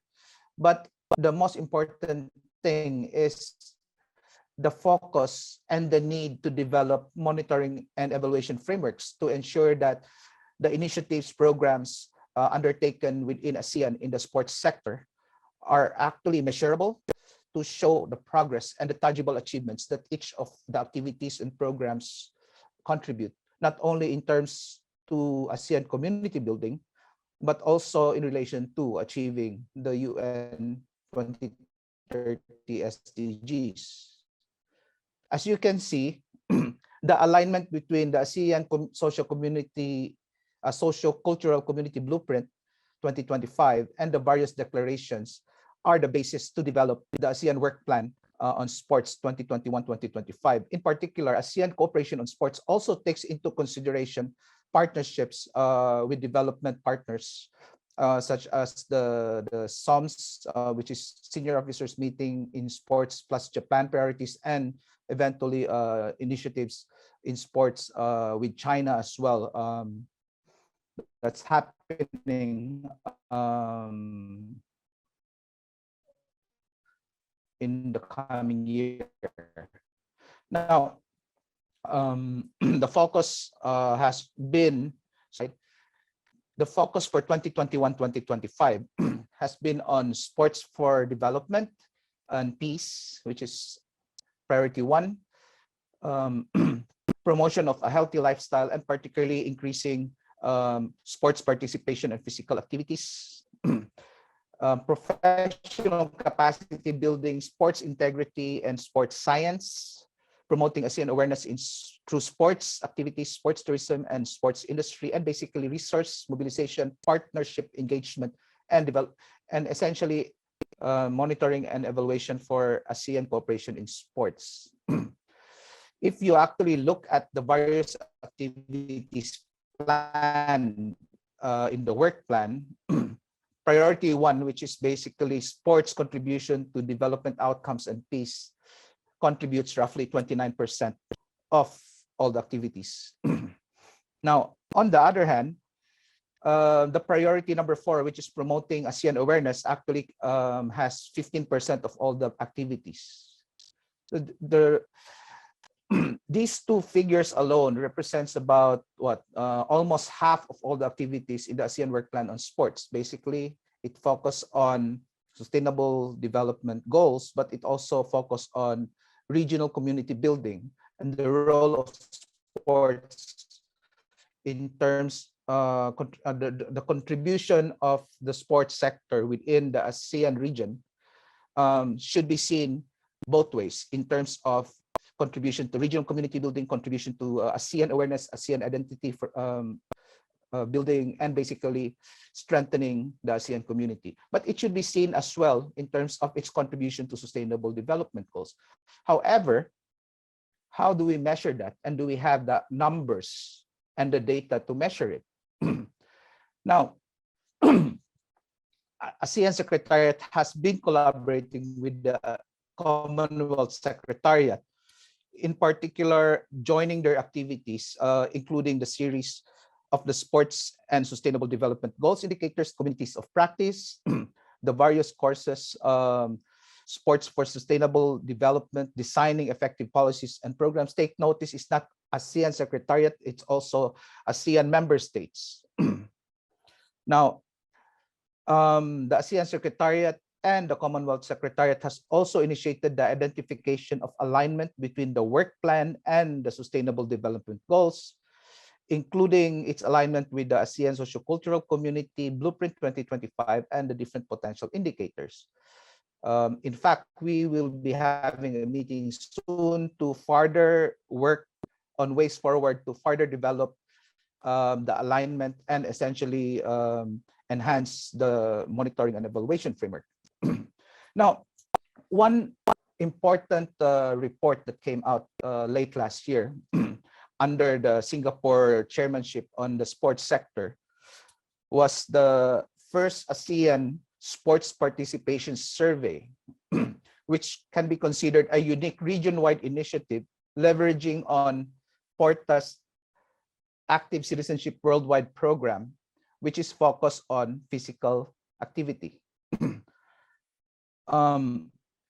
this particular survey surveyed one city in each ASEAN member countries, each of the 10 ASEAN member countries, and it attempts to measure active participation, which was pegged at 65 according to the survey, and its contribution to the economy. Based on the data analyzed and acquired by during the survey, and it is estimated that physical active participation in sports contributes to roughly $3.3 billion to the entire region. Another important aspect there is if there will be an increase from 65% to 80% physical participation in sports, that could actually add another $100 million to the region. So essentially, this is a very unique way of getting information that contributes and actually push for looking into the contribution of sports in the region, but it's only the economic and socioeconomic side. Now, further to the ASEAN work plan on sports, we also have partnerships with development countries such as Japan. In particular, in relation to SDG 17, one of the speakers earlier was talking about SDG 17. We also learned from experiences and developments from Japan in terms of their hosting of the Tokyo 2020 Games. How they managed to do it in times of crisis, particularly the COVID-19 pandemic, and basically how they incorporated sustainable development goals and sustainability in hosting. Sorry for interfering in this wonderful presentation. My sad role is to interrupt people, and this I need to do now. Okay. Because we really need to move on to the next agenda item. Give me 1 minute to close. Essentially, there are a lot of things that have been done, but the important thing there is the ASEAN Secretariat has seen the importance and the need to get actual information, data, and how to measure this data and to measure the initiatives and priorities of the sports sector in the region and ASEAN member states to contribute to evidence-based policymaking and essentially enhance investments both at the regional and the national levels to encourage investments in sports and produce more effective and initiatives in the sports sector. Thank you very much. Well, thank you very much, everyone. So you have heard a little bit both from the national context about how the work is progressing, but of course it is still challenging. But we are making progress on how do we measure the contribution sport is making to development outcomes at both national and regional level. And I hope it will continue and build and strengthen as we try to then help our member countries all across the world to do the same and embed this methodology into the way they think about sport and the national development context. Back to you, Philip. Thanks so much, Lane and colleagues. For again showcasing the reality of measurement. This is not methodology, it's reality, and we start seeing how it changes the game. I'm moving on very quickly. I hear from Catherine and her team that we can go beyond the planned duration technology-wise. I hope that all people in this virtual room and in Dubai can stay on for more time than initially foreseen. So that is not a problem, and thanks for the host for making this possible. I move on now to Catherine Carty and her team for the next agenda item. Catherine, you have the floor. Thank you, Philip, and thank you to everyone who has presented today online. I know it has been technically an intense enough session so far this afternoon, so I assure you we are coming to a close. We have an important agenda item to address first and an important discussion, and as Philip says, we will run into an opportunity. But following that, for those of you here present in the room, we do have a very nice reception afterwards and a more light-hearted entertainment. So we're on a last stretch in terms of the session, but a very important stretch, and I think something that came up earlier on in this morning's session that David Donoghue mentioned in terms of that link with human rights. So a lot of the work that the UNESCO Chair has been leading in the past few years as we link with SDGs is making sure that even in the measurement and investment session and the data session, that the link between data and the use of data to report on human rights is also a very, very important context and an important agenda as we move forward. One of the aspects of the international work that we've been driving at the UNESCO Chair is trying to make sure that there's policy coherence in what we do. So as we reach out to governments and other stakeholders to suggest that they take a particular angle aligned with sustainable development goals, the global goals, that we look at how useful that approach is in other areas of operation of sport, including into investment, measurement, development. One thing that we've very consciously been doing in the UNESCO Chair team with my colleagues Sarah, Gerard, Aisling and others is to really look at how the human rights agenda fits and how the data and indicators that connects with sustainable development goals also can be used to report on the legal obligations that many states have to report on human rights. And sport, physical activity, play, in many contexts is in that human rights context. So we have two case studies to present to you today. Both stakeholders are in the House, and we're really appreciative of the efforts that Mauritius and Northern Ireland made to join us here in Dubai, and delighted they could do it in the current context. So fantastic to hear from them. So I have Ms. Sarah Rawat-Karimji. Sarah is Senior Advisor to the Prime Minister on Sport in Mauritius, as well as being Chair of the Mauritian Sports Council and Active Mauritius. And we have the Director of Active Mauritius, Dr. Baptiste, in the room also. So I'll firstly invite Sarah Rawat-Karimji and Dr. Baptiste to present on the work that they have been doing in Mauritius. Very innovative work and very well worth hearing from them in terms of what they've been doing. And David mentioned earlier on in terms of Global North, Global South, and I think here we have an example of how Global South has many lessons that we can learn from in other parts of the world. So delighted to have you here in the room.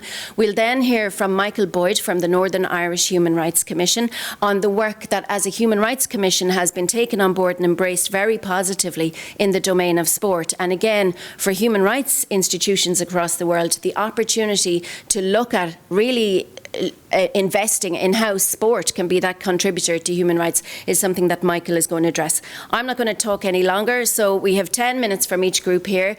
Then we're back over to discussion, and as I mentioned, we have a very nice reception, so I encourage you to enjoy these sessions from Sarah Rawat-Karimji and Michael Boyd and Dr. Baptiste. Over to you.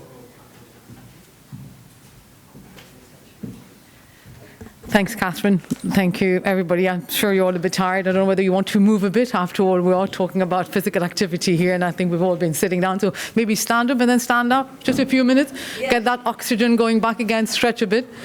I think we're all, that's great if you want. Yeah, I don't know whether we're on, yeah, and water, and just move around a little bit, guys, and then I'll invite you all to sit down again. Thanks, Catherine. Great, yeah, a bit of stretching there. Yeah, very good. Okay, as we all know, yeah, so I won't be as long. I will try not to be very long, and quite difficult to follow after seeing so many great presentations from all these different countries. So where I'm going to do my best here with Dr. Baptiste. First of all, I would like also to thank the Irish government for inviting us, Catherine for all the work she does at the UNESCO, and all of you being present here, so thank you very much. I'm just going to tell the story of what we've been doing in Mauritius, more like a storytelling, and to see where we're at. So I myself became the chairperson of the Mauritius Sports Council in 2015, and just to give you a little bit of a background information, initially prior to 2015, there was very little, if not no funding in any sports-related funding, such as for Sports for All or Sports for Development, or else it was termed Sports for All, and it was a once-off activity. So one of the first things I did during my first year of my tenure was to actually start three programs. One of the first ones was an after-school sports and fitness programs for basically on a pilot project. There was no government funding for that, so I had to work with the private sector and some partners, and then introduce a bit of swimming in the school curriculum. And thirdly, work with a group of vulnerable children that was actually in our juvenile situation, and bring them to meet the athletes. And at that time, that was the only way I could really start the whole interest in sports for development, by doing some pilot work and actually showcase afterwards. It would have been very difficult to go to the government at that stage and say, we need funds for that. It wasn't really going to work. We had absolutely no data to show this. And now it's great to see the amount of work and the amount of research behind that will actually now really back up everything that we've all been doing. So based on that, 2015 started, and it started getting some attention, and the government started getting interested. People were saying, oh, what's that? This is different. Normally we do a lot of sports. All the funding in Mauritius went to high level, which is still very important. So after a couple of years of working with that, and I must thank quite a few sponsors, at the time we called them sponsors, it sounds better to say social investors right now. I think that's a better term that we can use, because they were coming in really to support all the sports for development, and a bit of persuasion on my part and a few other friends. So by the time that started, but quickly I got the attention of the government and the Prime Minister. As Catherine mentioned, I am senior advisor in the Prime Minister's office on matters relating to physical activity and pushing that agenda and bringing this new way of thinking. And one of the first things I remember having to tell everybody, when you are going to talk about sports, do stop saying that we'll take part in sport to become the next swimmer or the next major athlete, because you should just be doing sports. That concept slowly but surely started working. Of course, eventually if you get an athlete, that's very good as well. But the whole point was, you do sports for the sake of doing it. It's a human rights approach. It's a child-based approach, the right to movement. So I was talking like that, and people were kind of saying, well, what is she on about, really? Like, you know, we've been doing sports. We need to get the swimmers. We need to get the athletes. But I think it resonated with a lot of people. And eventually, people started saying, yeah, there's a story there, and I can see that. So one of the first things that then slowly but surely got the attention was swimming. So I'm going to use swimming as a case study, because I come from a point of view of having very little data, but just a lot of persuasion capacity. And one of the first pilot we did was actually to start swimming in the schools. But when I got to a certain stage, I had to also then come up and do some more fundamental work. So I was lucky then, around 2017, 2018, the Commonwealth was in Mauritius. They came and started this whole language behind what we were doing.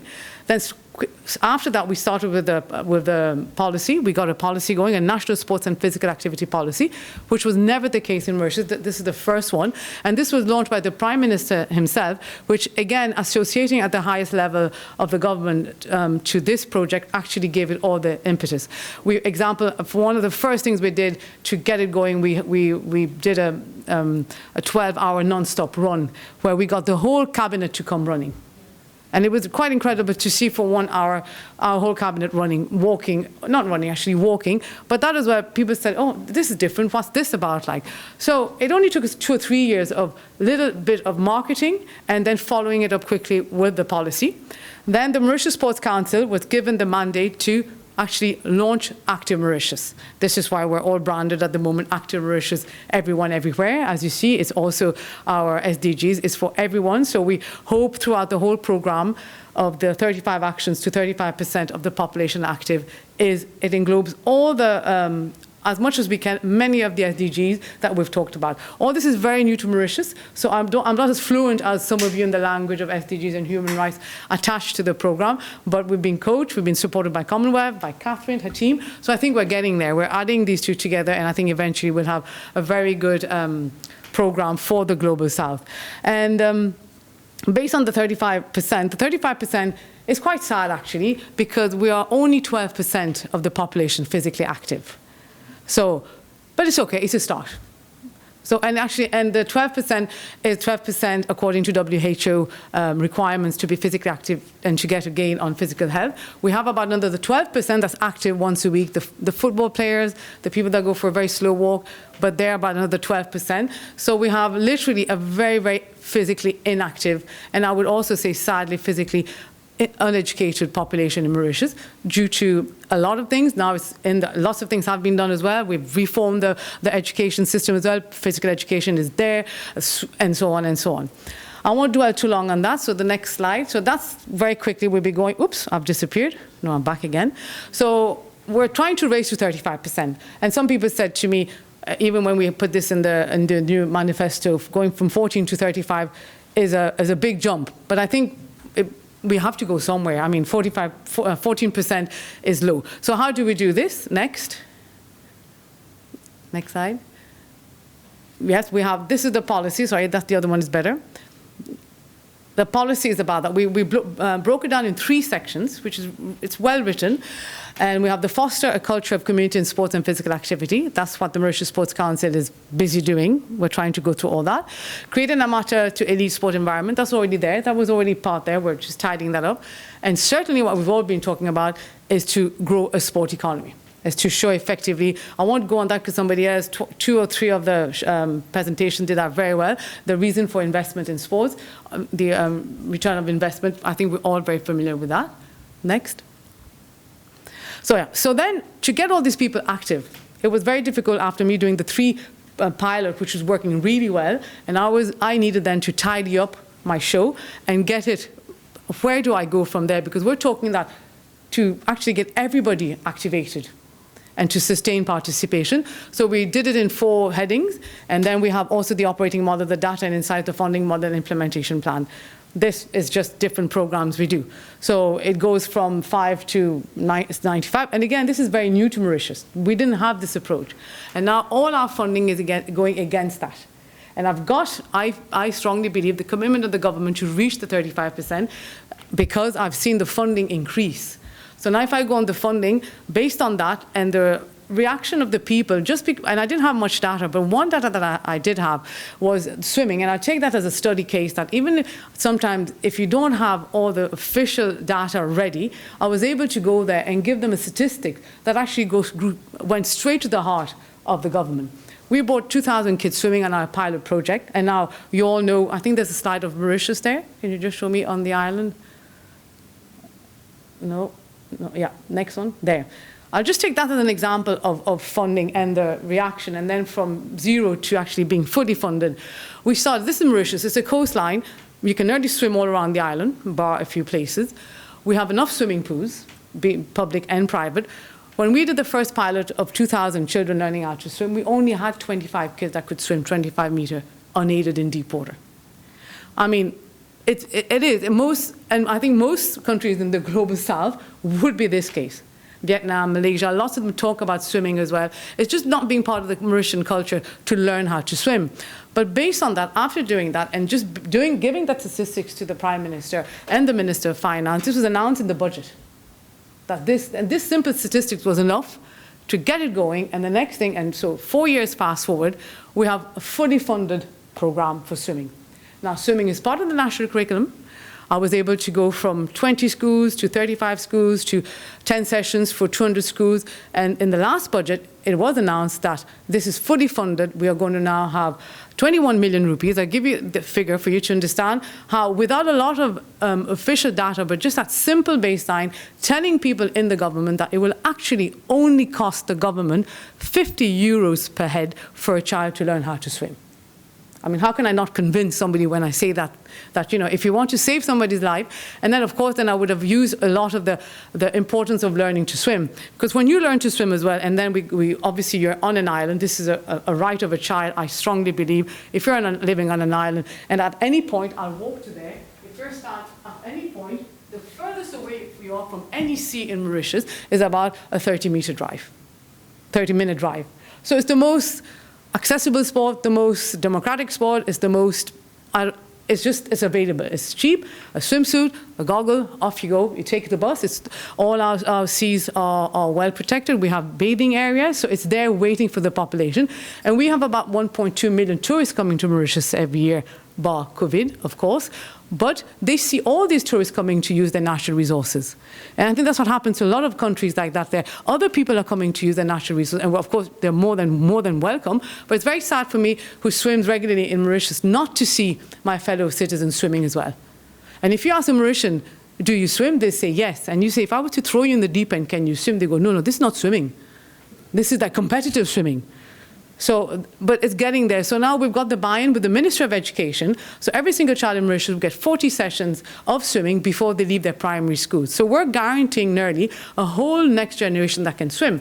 So I did a simple math just sitting there a few minutes ago without having any big financial background, that if a child learns how to swim, if I have about 9,000 kids leaving this system now to swim, 9,000 children will go and buy a swimsuit, 9,000 children will go and buy a goggle, a swimming cap, 9,000 kids will encourage their parents to swim. Within a year, I would have doubled the amount of investment that I would have put in learning how to swim. And if a child can swim, of course, the child might want to go and paddle. A child might want to go and do some non-motorized swimming sports, which we're also promoting on the island. So just swimming in itself is a localized activity. And I think that's what we have to look at as well. What can your country offer that's local, that's not expensive, that can be easily accessible? So that was our story with swimming. And of course, at the basis of this is save your life. It is so sad that if a child falls in water in Mauritius, they only have like a minute or two to be saved, and we do have a high rate of drowning. So through this, we're able to show all the data, but especially by just keeping our data from swimmers to non-swimmers, showing the figures, and then going to the Minister of Finance saying, why can't you invest 50 euros in every child how to learn how to swim? It was never it was so quick that they said, it was such a big amount of money initially to them, but when it came down to this per child, saving a child's life, meaning investing 50 euros, I got the buy-in of the whole government. So this is a bit the story. I mean, I could go on. I think we're all a bit tired, so I won't go on too long as well. But I'd like Dr. Batis now to come up and explain to you, still using swimming, how we use swimming in a group of very difficult children. It will resonate a bit with what we've heard from the football and so on, how we use swimming to do exactly the same work in a community where it was very difficult and where swimming was the activity, but behind that was all our SDGs, our human rights. So I'll let Dr. Batis come up and explain that, because it's a wonderful piece of work himself and his team had done. Thank you. So thank you, Sarah. So just like Sarah said, in December 2020, we had I would say, marvelous experience, just like with boxing.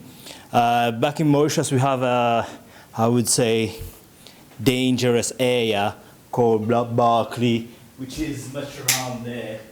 And it just surrounds one of our biggest swimming pool, Serge Alfred swimming pool. So this swimming pool is known for all kind of mischievous behaviors of kids all around.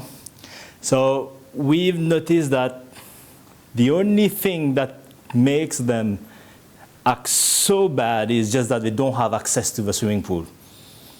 It will sound very bad and saying it's all those, I would say, high-class people coming up, private school who get access to the pool, whereas the local community doesn't have access to that pool. So through the 2019-2020 budget, we had a project called LAMPS, Local Active Mauritius Partnerships. So basically LAMPS, we work the other way around, not top-bottom, we come from the community and we go up.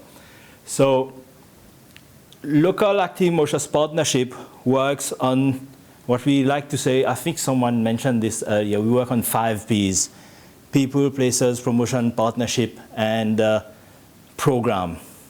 So we have a program, there are the people there, we have the place, we don't have a partnership nor the promotion.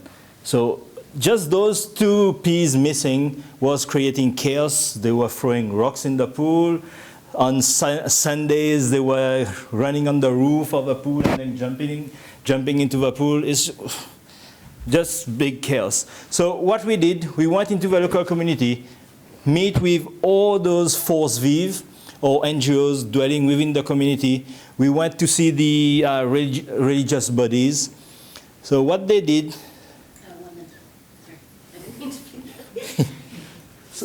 so what they did, so the priest announced during Mass that the pool is open for you guys. And just within 3 days of, I would say, active promotion and partnering with the local NGOs, we were able on 6 days to get 508 kids to come to the pool, enjoy swimming. We didn't want them to learn how to swim. We just wanted them to dwell within the pool. So people were saying, oh, you have drug dealers within those kids, but we had at any moment, we didn't have any issue with them. It was totally the contrary. They felt valued. For the first time, we offered them, with all our confidence, the pool was theirs. They could do not whatever they wanted. But from this experience, for the next, I think, 4 months, we had no trouble at the pool. But then it started again because we couldn't sustain because COVID came. But this program, we are replicating it in all our different communities. And I think this local active motion partnership, the LAMPS approach, is something that's really going to bring in the participation rate, but also our return on investment. Because 508 kids enjoying physical activity would be maybe just 9 going into the correctional youth center compared to over 300 going in. So thank you for your attention. Thank you both so much for that example from Mauritius. I think it's very tangible, very concrete, and very transferable to other countries. There's lots of messages there, especially for small island states and any state with a coastline. I think a very, very valid example and of how you mobilise the government attention on it so clearly and so quickly. So compliments to that example. It was absolutely fantastic, and I'm sure there are many other countries who will take the lead from that. And you know, in many ways, I guess a low-tech but really meaningful in terms of the impact on people's lives and into the human rights, especially rights of the child and many other areas leading into even the blue economy and work and employment on the water. So we're now going to lead to our last speaker of the day before we head into the discussion section and our nice reception, which is awaiting you outside. So I have Michael Boyd joining us from the National Human Rights Commission, or the Northern Ireland Human Rights Commission. And I'd just like to say the Irish Human Rights and Equality Commission funded a project with us, the UNESCO chair, earlier this year in the domain of sport. And we worked quite a lot with Northern Ireland as well through that project, and very delighted to do so. Northern Ireland have, as human rights commissions go, been taking a very leading role in that. So over to Michael to take us through that and the connection maybe with the SDGs and how sport contributes to the realisation of people's human rights. So over to you, Michael.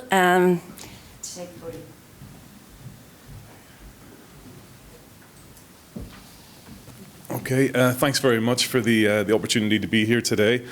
I'll very briefly just give a bit of an introduction to myself and my background, and then I'll get into what the Northern Ireland Human Rights Commission does in relation to sports and human rights and some of the new things that we're planning for later this year.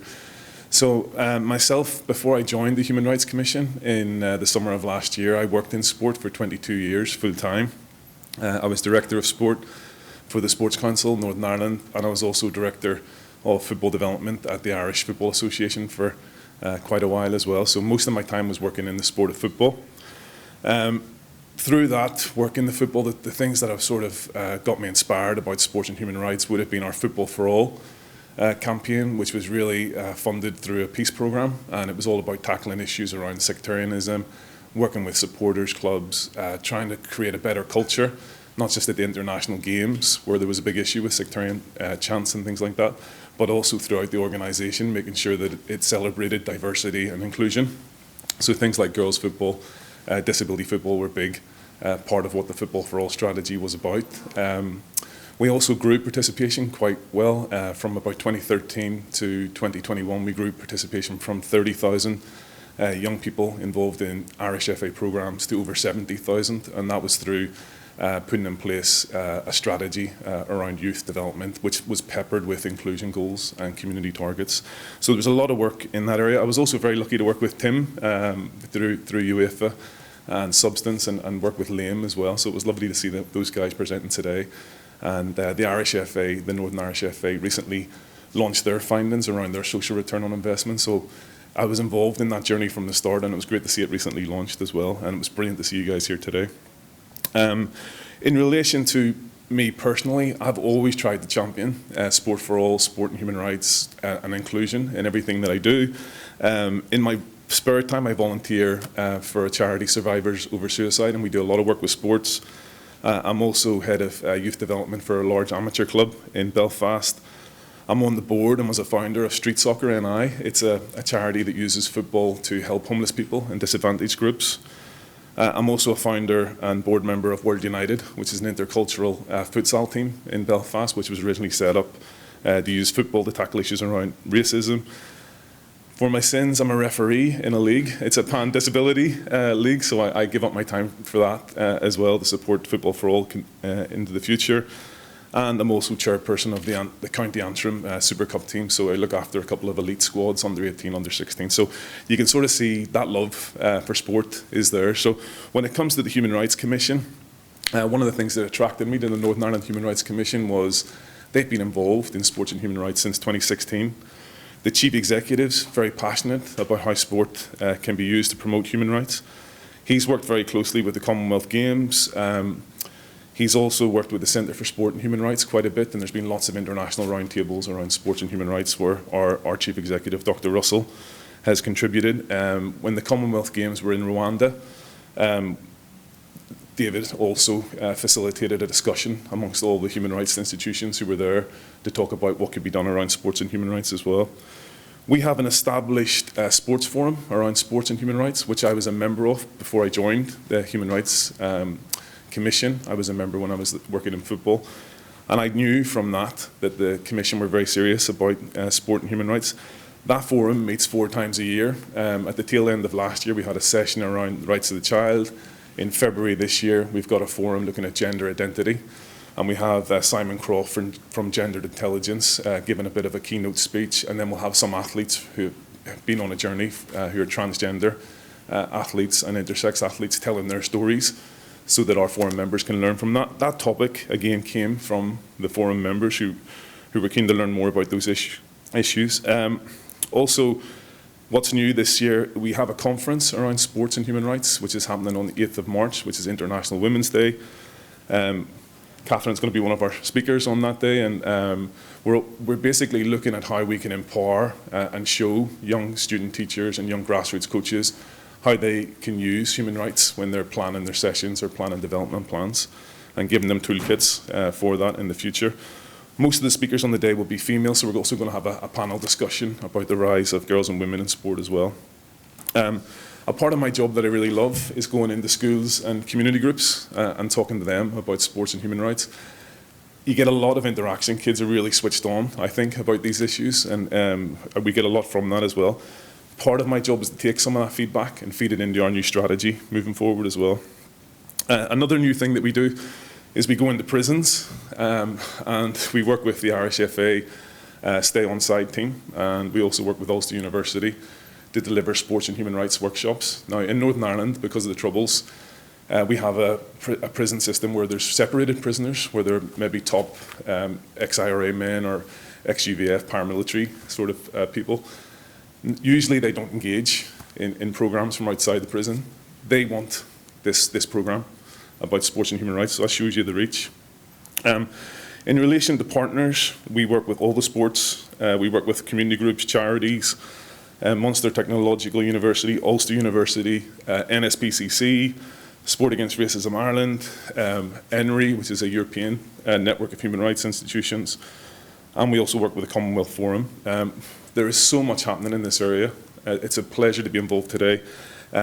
Moving forward, another new thing we'll do is podcast, to sort of shine the spotlight on sports and human rights groups across Northern Ireland that are doing innovative work. I went through that as quickly as I could because Pat told me, I said I had 10 minutes, and Pat from the GA said you've got 5, so I tried to go through that as quickly as I could. Thank you so much for the opportunity to speak. Thank you. Okay, so we're coming to a finish of this, Philip. I know you're probably waiting in the backdrop there for me to finish up, but just to mention that the UNESCO Chair MTU has developed a suite of resources to facilitate better reporting on human rights in sport. And Gerard is going to pop it, or Sarah or Aisling will pop it in the chat box. It hasn't got out around the world so much yet, but it really is a very easy guides, easy to understand as to how to report on human rights in sport, what the link is with SDGs, what's the purpose of it, what's the value of it, why you should do it, when you should do it, and how you should do it. So very clear guides available there for everyone around the world, free of charge, and we'd encourage you to have a look at those and see what you can do. But by encouraging better reporting on how human rights and sport connect, we can again advance the finance and finance for development side. So Philip, I'm going to pass back over to you. I know we're back into the discussion section now. We do have, for those of you in the room, we do have our reception. If you have a question or you'd like to stay for the discussion, please feel free to do so. I can see them waiting at the door for people for our reception. We have a very good great sportsmanship talk coming from Paul Smith, who's at the back of the room. I'd absolutely encourage you to listen in for that. And we also have our photo competition, which has run for the last 2 months. We've applicants from all around the world entered into that photo competition, and we'll have a short show of the results of the photo competition. There's food and drinks available for you. So Philip, over to you to run the discussion, and thank you very much.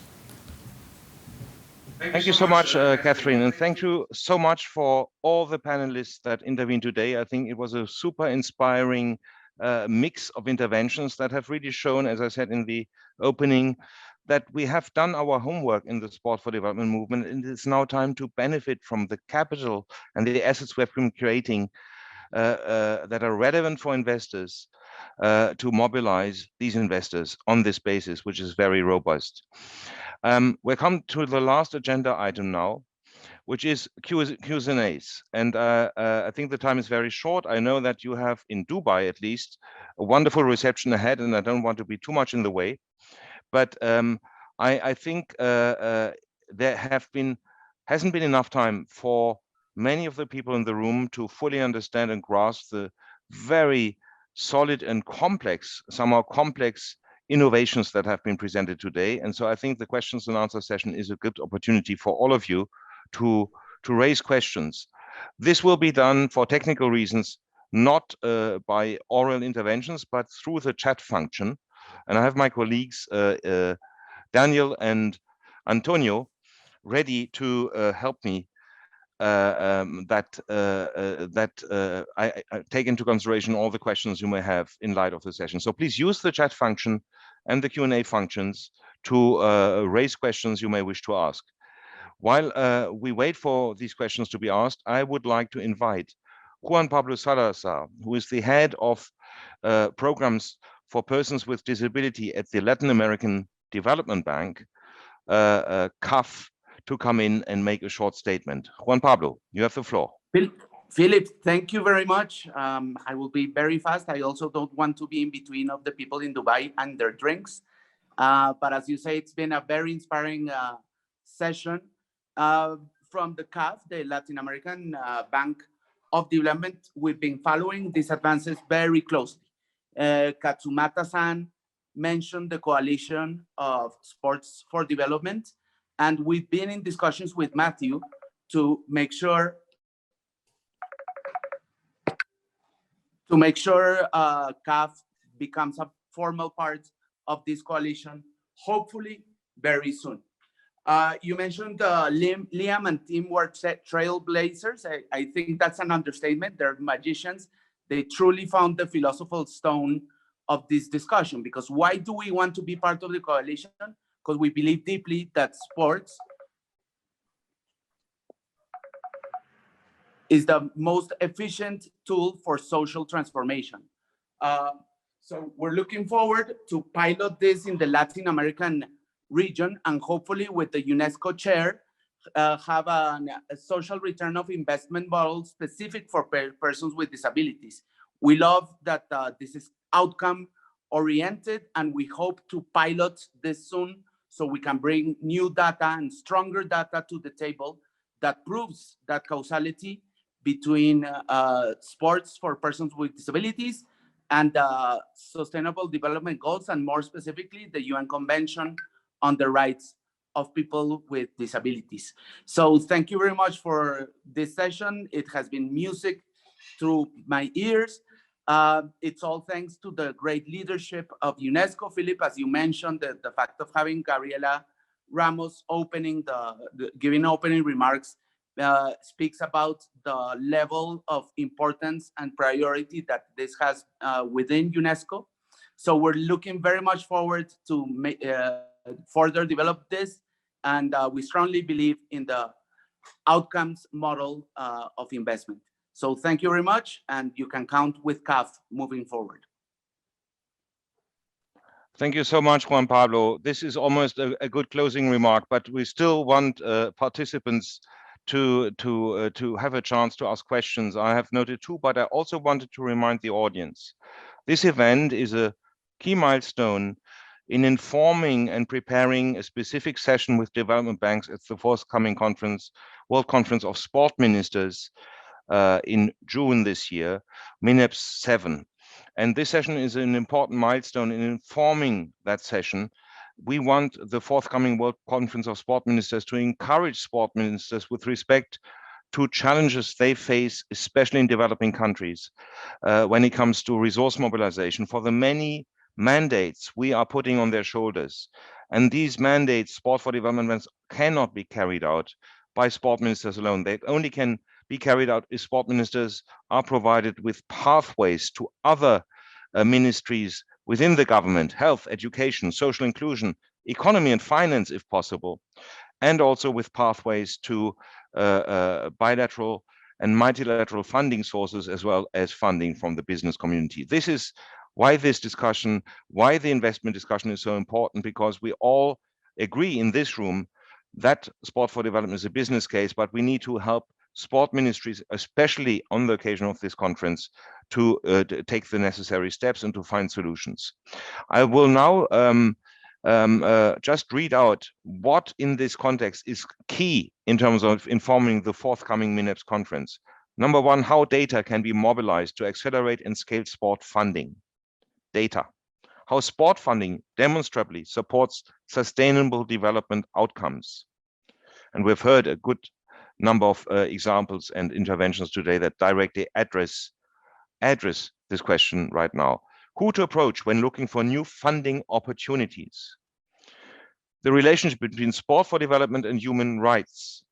A better sense of the current landscape of investment in sport for development. A lot of answers to these questions have been provided through the presentations.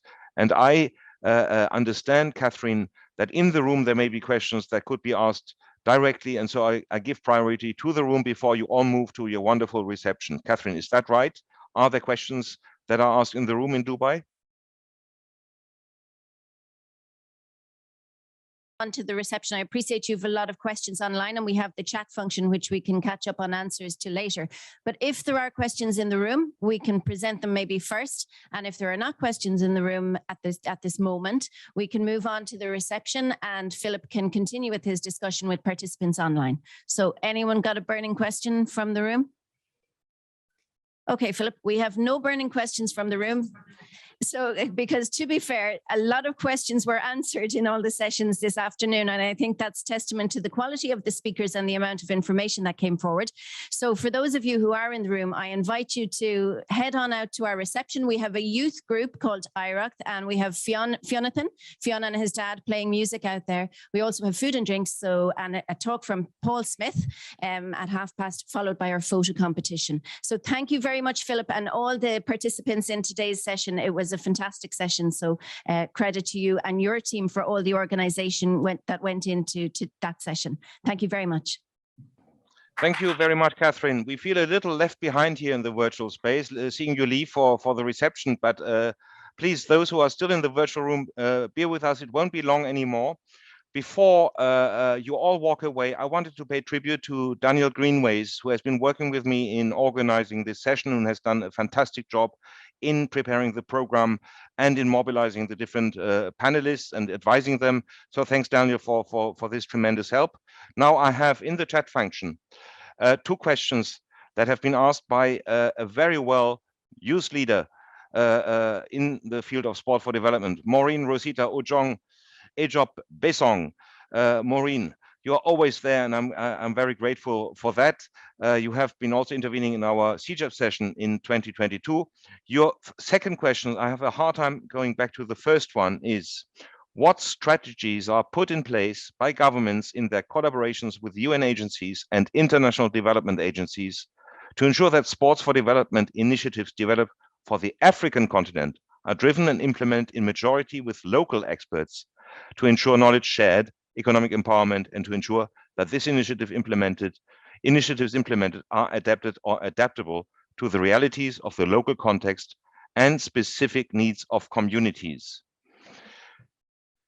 That's a very important question. And as you know, UNESCO has two institutional priorities, which are first, Africa, and second, gender equality. And so we at UNESCO headquarters are striving to ensure exactly what you say, the ownership by Africa of its sport for development agenda, but also a strong participation of Africa in the international collective work around the subjects that have been discussed today.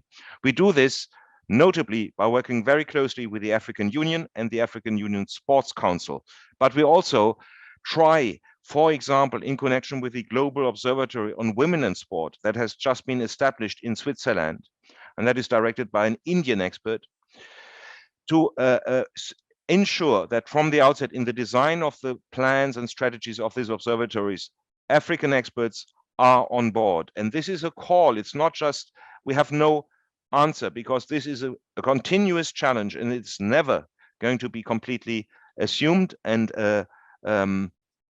met by what we can do from Paris headquarters. We do have a number of regional offices in Africa, UNESCO has, that are increasingly engaged in sport and increasingly engaged with the local and national stakeholders in the African continent. So this is the second layer. First, African Union has a mandate such as UNESCO, a regional mandate concerning sport for development in the African continent. You may all know that a sport for development strategy is going to be finalized by the African Union in the very near future. We have the African Union Sports Council that is more operational and more dealing especially with the data dimension of sports for development, and is therefore a very important partner for us. And that council has sub-regional chapters in all the main regions in this huge continent. So again, we're dealing here with a very, very big constituency, and it is not going to be easy to fully involve African experts and to identify these experts in the right time frame. And so this is going to be a priority also of our Fit for Life program, in which we want to build capacity in all regions, especially in the developing countries, to ensure that the knowledge and expertise gap between South and North is not increased through this initiative, but considerably diminished. And that must be done by specific capacity building initiatives around Fit for Life, notably around the gathering and the use of data concerning sport for development. This is a very short answer to a very big issue. And I call upon all those participants from the African continent who are attending this meeting to help us with this by suggesting experts, suggesting networks that can help us ensuring that we are not stepping into what should be really the ownership and the initiative of African stakeholders themselves. This is the answer, Maureen, I provide to your second question. I'm now opening my Word document where Daniel and Antonio have very well recapped the questions. Let me just find that again. And I think it pertained to traditional sports. So, Maureen, you also asked, what work is being done by African governments in the sports coalition to ensure that traditional African sports are codified and promoted in a way that really engages a big part of the population? That again is a tricky question, because the sports coalition of development banks, because that's if there's a coalition, I guess you refer to the coalition of development banks for sustainable development through sport, is first and foremost a coalition amongst the development banks. So the focus we have right now in the coalition is to support the banks in developing an action plan that has been already proposed and is about to be implemented. It is about social outcome contracting, as you have heard, which we feel is the best proposition for innovators in this sphere to have safe investments. And it will depend on the local context of the development banks and the governments with whom we work to see what are the core outcomes we want to achieve in this local context around health, around education, around social inclusion. And how can we build in what is the best answer or the best possibility for involving sports and sports for development organizations in delivering these outcomes. At this stage, it is very important that the proof of concept phase succeeds. We are not going to have these initial projects at large scale. These are proof of concept in a proof of concept phase, and we need to go for what I would call low-hanging fruit, for situations in which we know we can have sufficiently robust data that will convince both the pre-investors but also the outcome payers, i.e.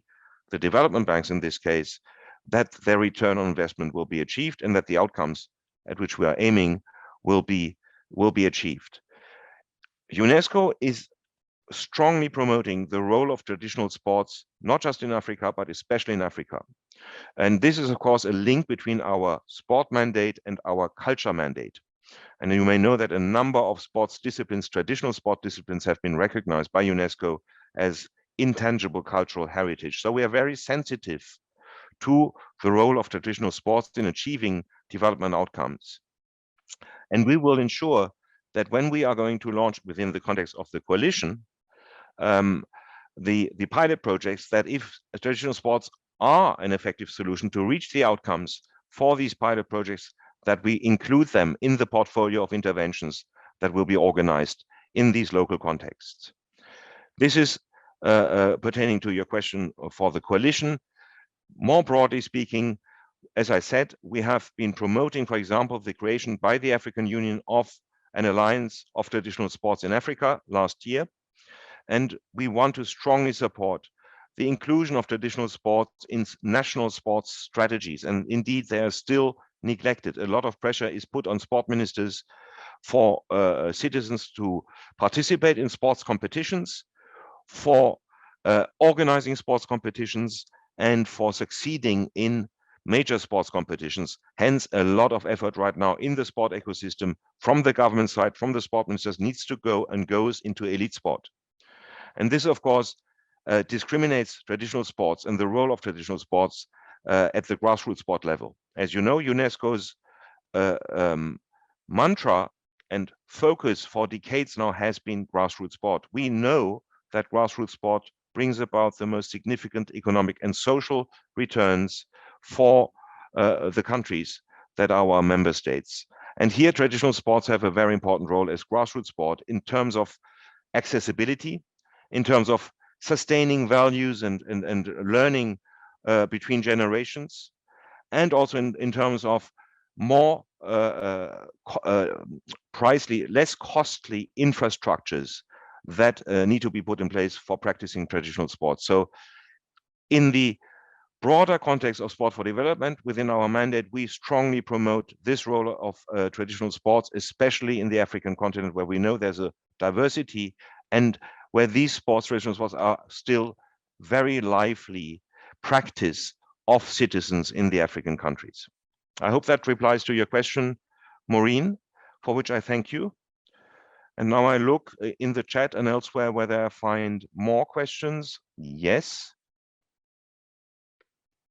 I move down. Maureen thanks me. So I just got 2 questions and 2 thank yous for Maureen. Thank you, Maureen, for thanking me. And I see no further questions. And I think we have been now having an extended session on measurement and finance for sustainable, for sport for development. Excuse me. I thank you all for your patience. I thank again all the panelists for the brilliant presentations, especially those panelists who are not used to this setting, which is mainly intergovernmental organizations, governments, and all those practitioners who have been talking towards the concrete impact we want to have through sport and have through sport. I remember Joe in my session with extremely moving stories and quotations, but also the stories and the examples were heard from Mauritius, from Namibia, from Northern Ireland. I'm mixing all these countries now, and I will certainly forget important ones, from the ASEAN in the regional context, and of course from all those who are pioneering work in the social outcome contracting space. Thanks also for the development banks who joined us today. You are all pioneers and you are still rather alone in the room, and we want you to be more and more in company of your peers of other development banks. And I think we are all convinced we have a business case to present. And we have robust data also thanks to UEFA and the expert consortium from UEFA spearheading the work on the social return on investment through sport and being very open source about it and being available to repurpose, if I may say this word, their experts and their expertise for other local contexts. I thank you for that. I'm sure this is the beginning of a journey that will be extremely beneficial to all those we want sport to help in their lives. And I thank again for the Irish leadership in organizing this event. We will have another session about Fit for Life tomorrow, and also we will participate in the session on human rights and sport, the mandate, tomorrow. So please come back tomorrow for these sessions and have a very good afternoon, evening, night, or end of the morning. Thank you very much.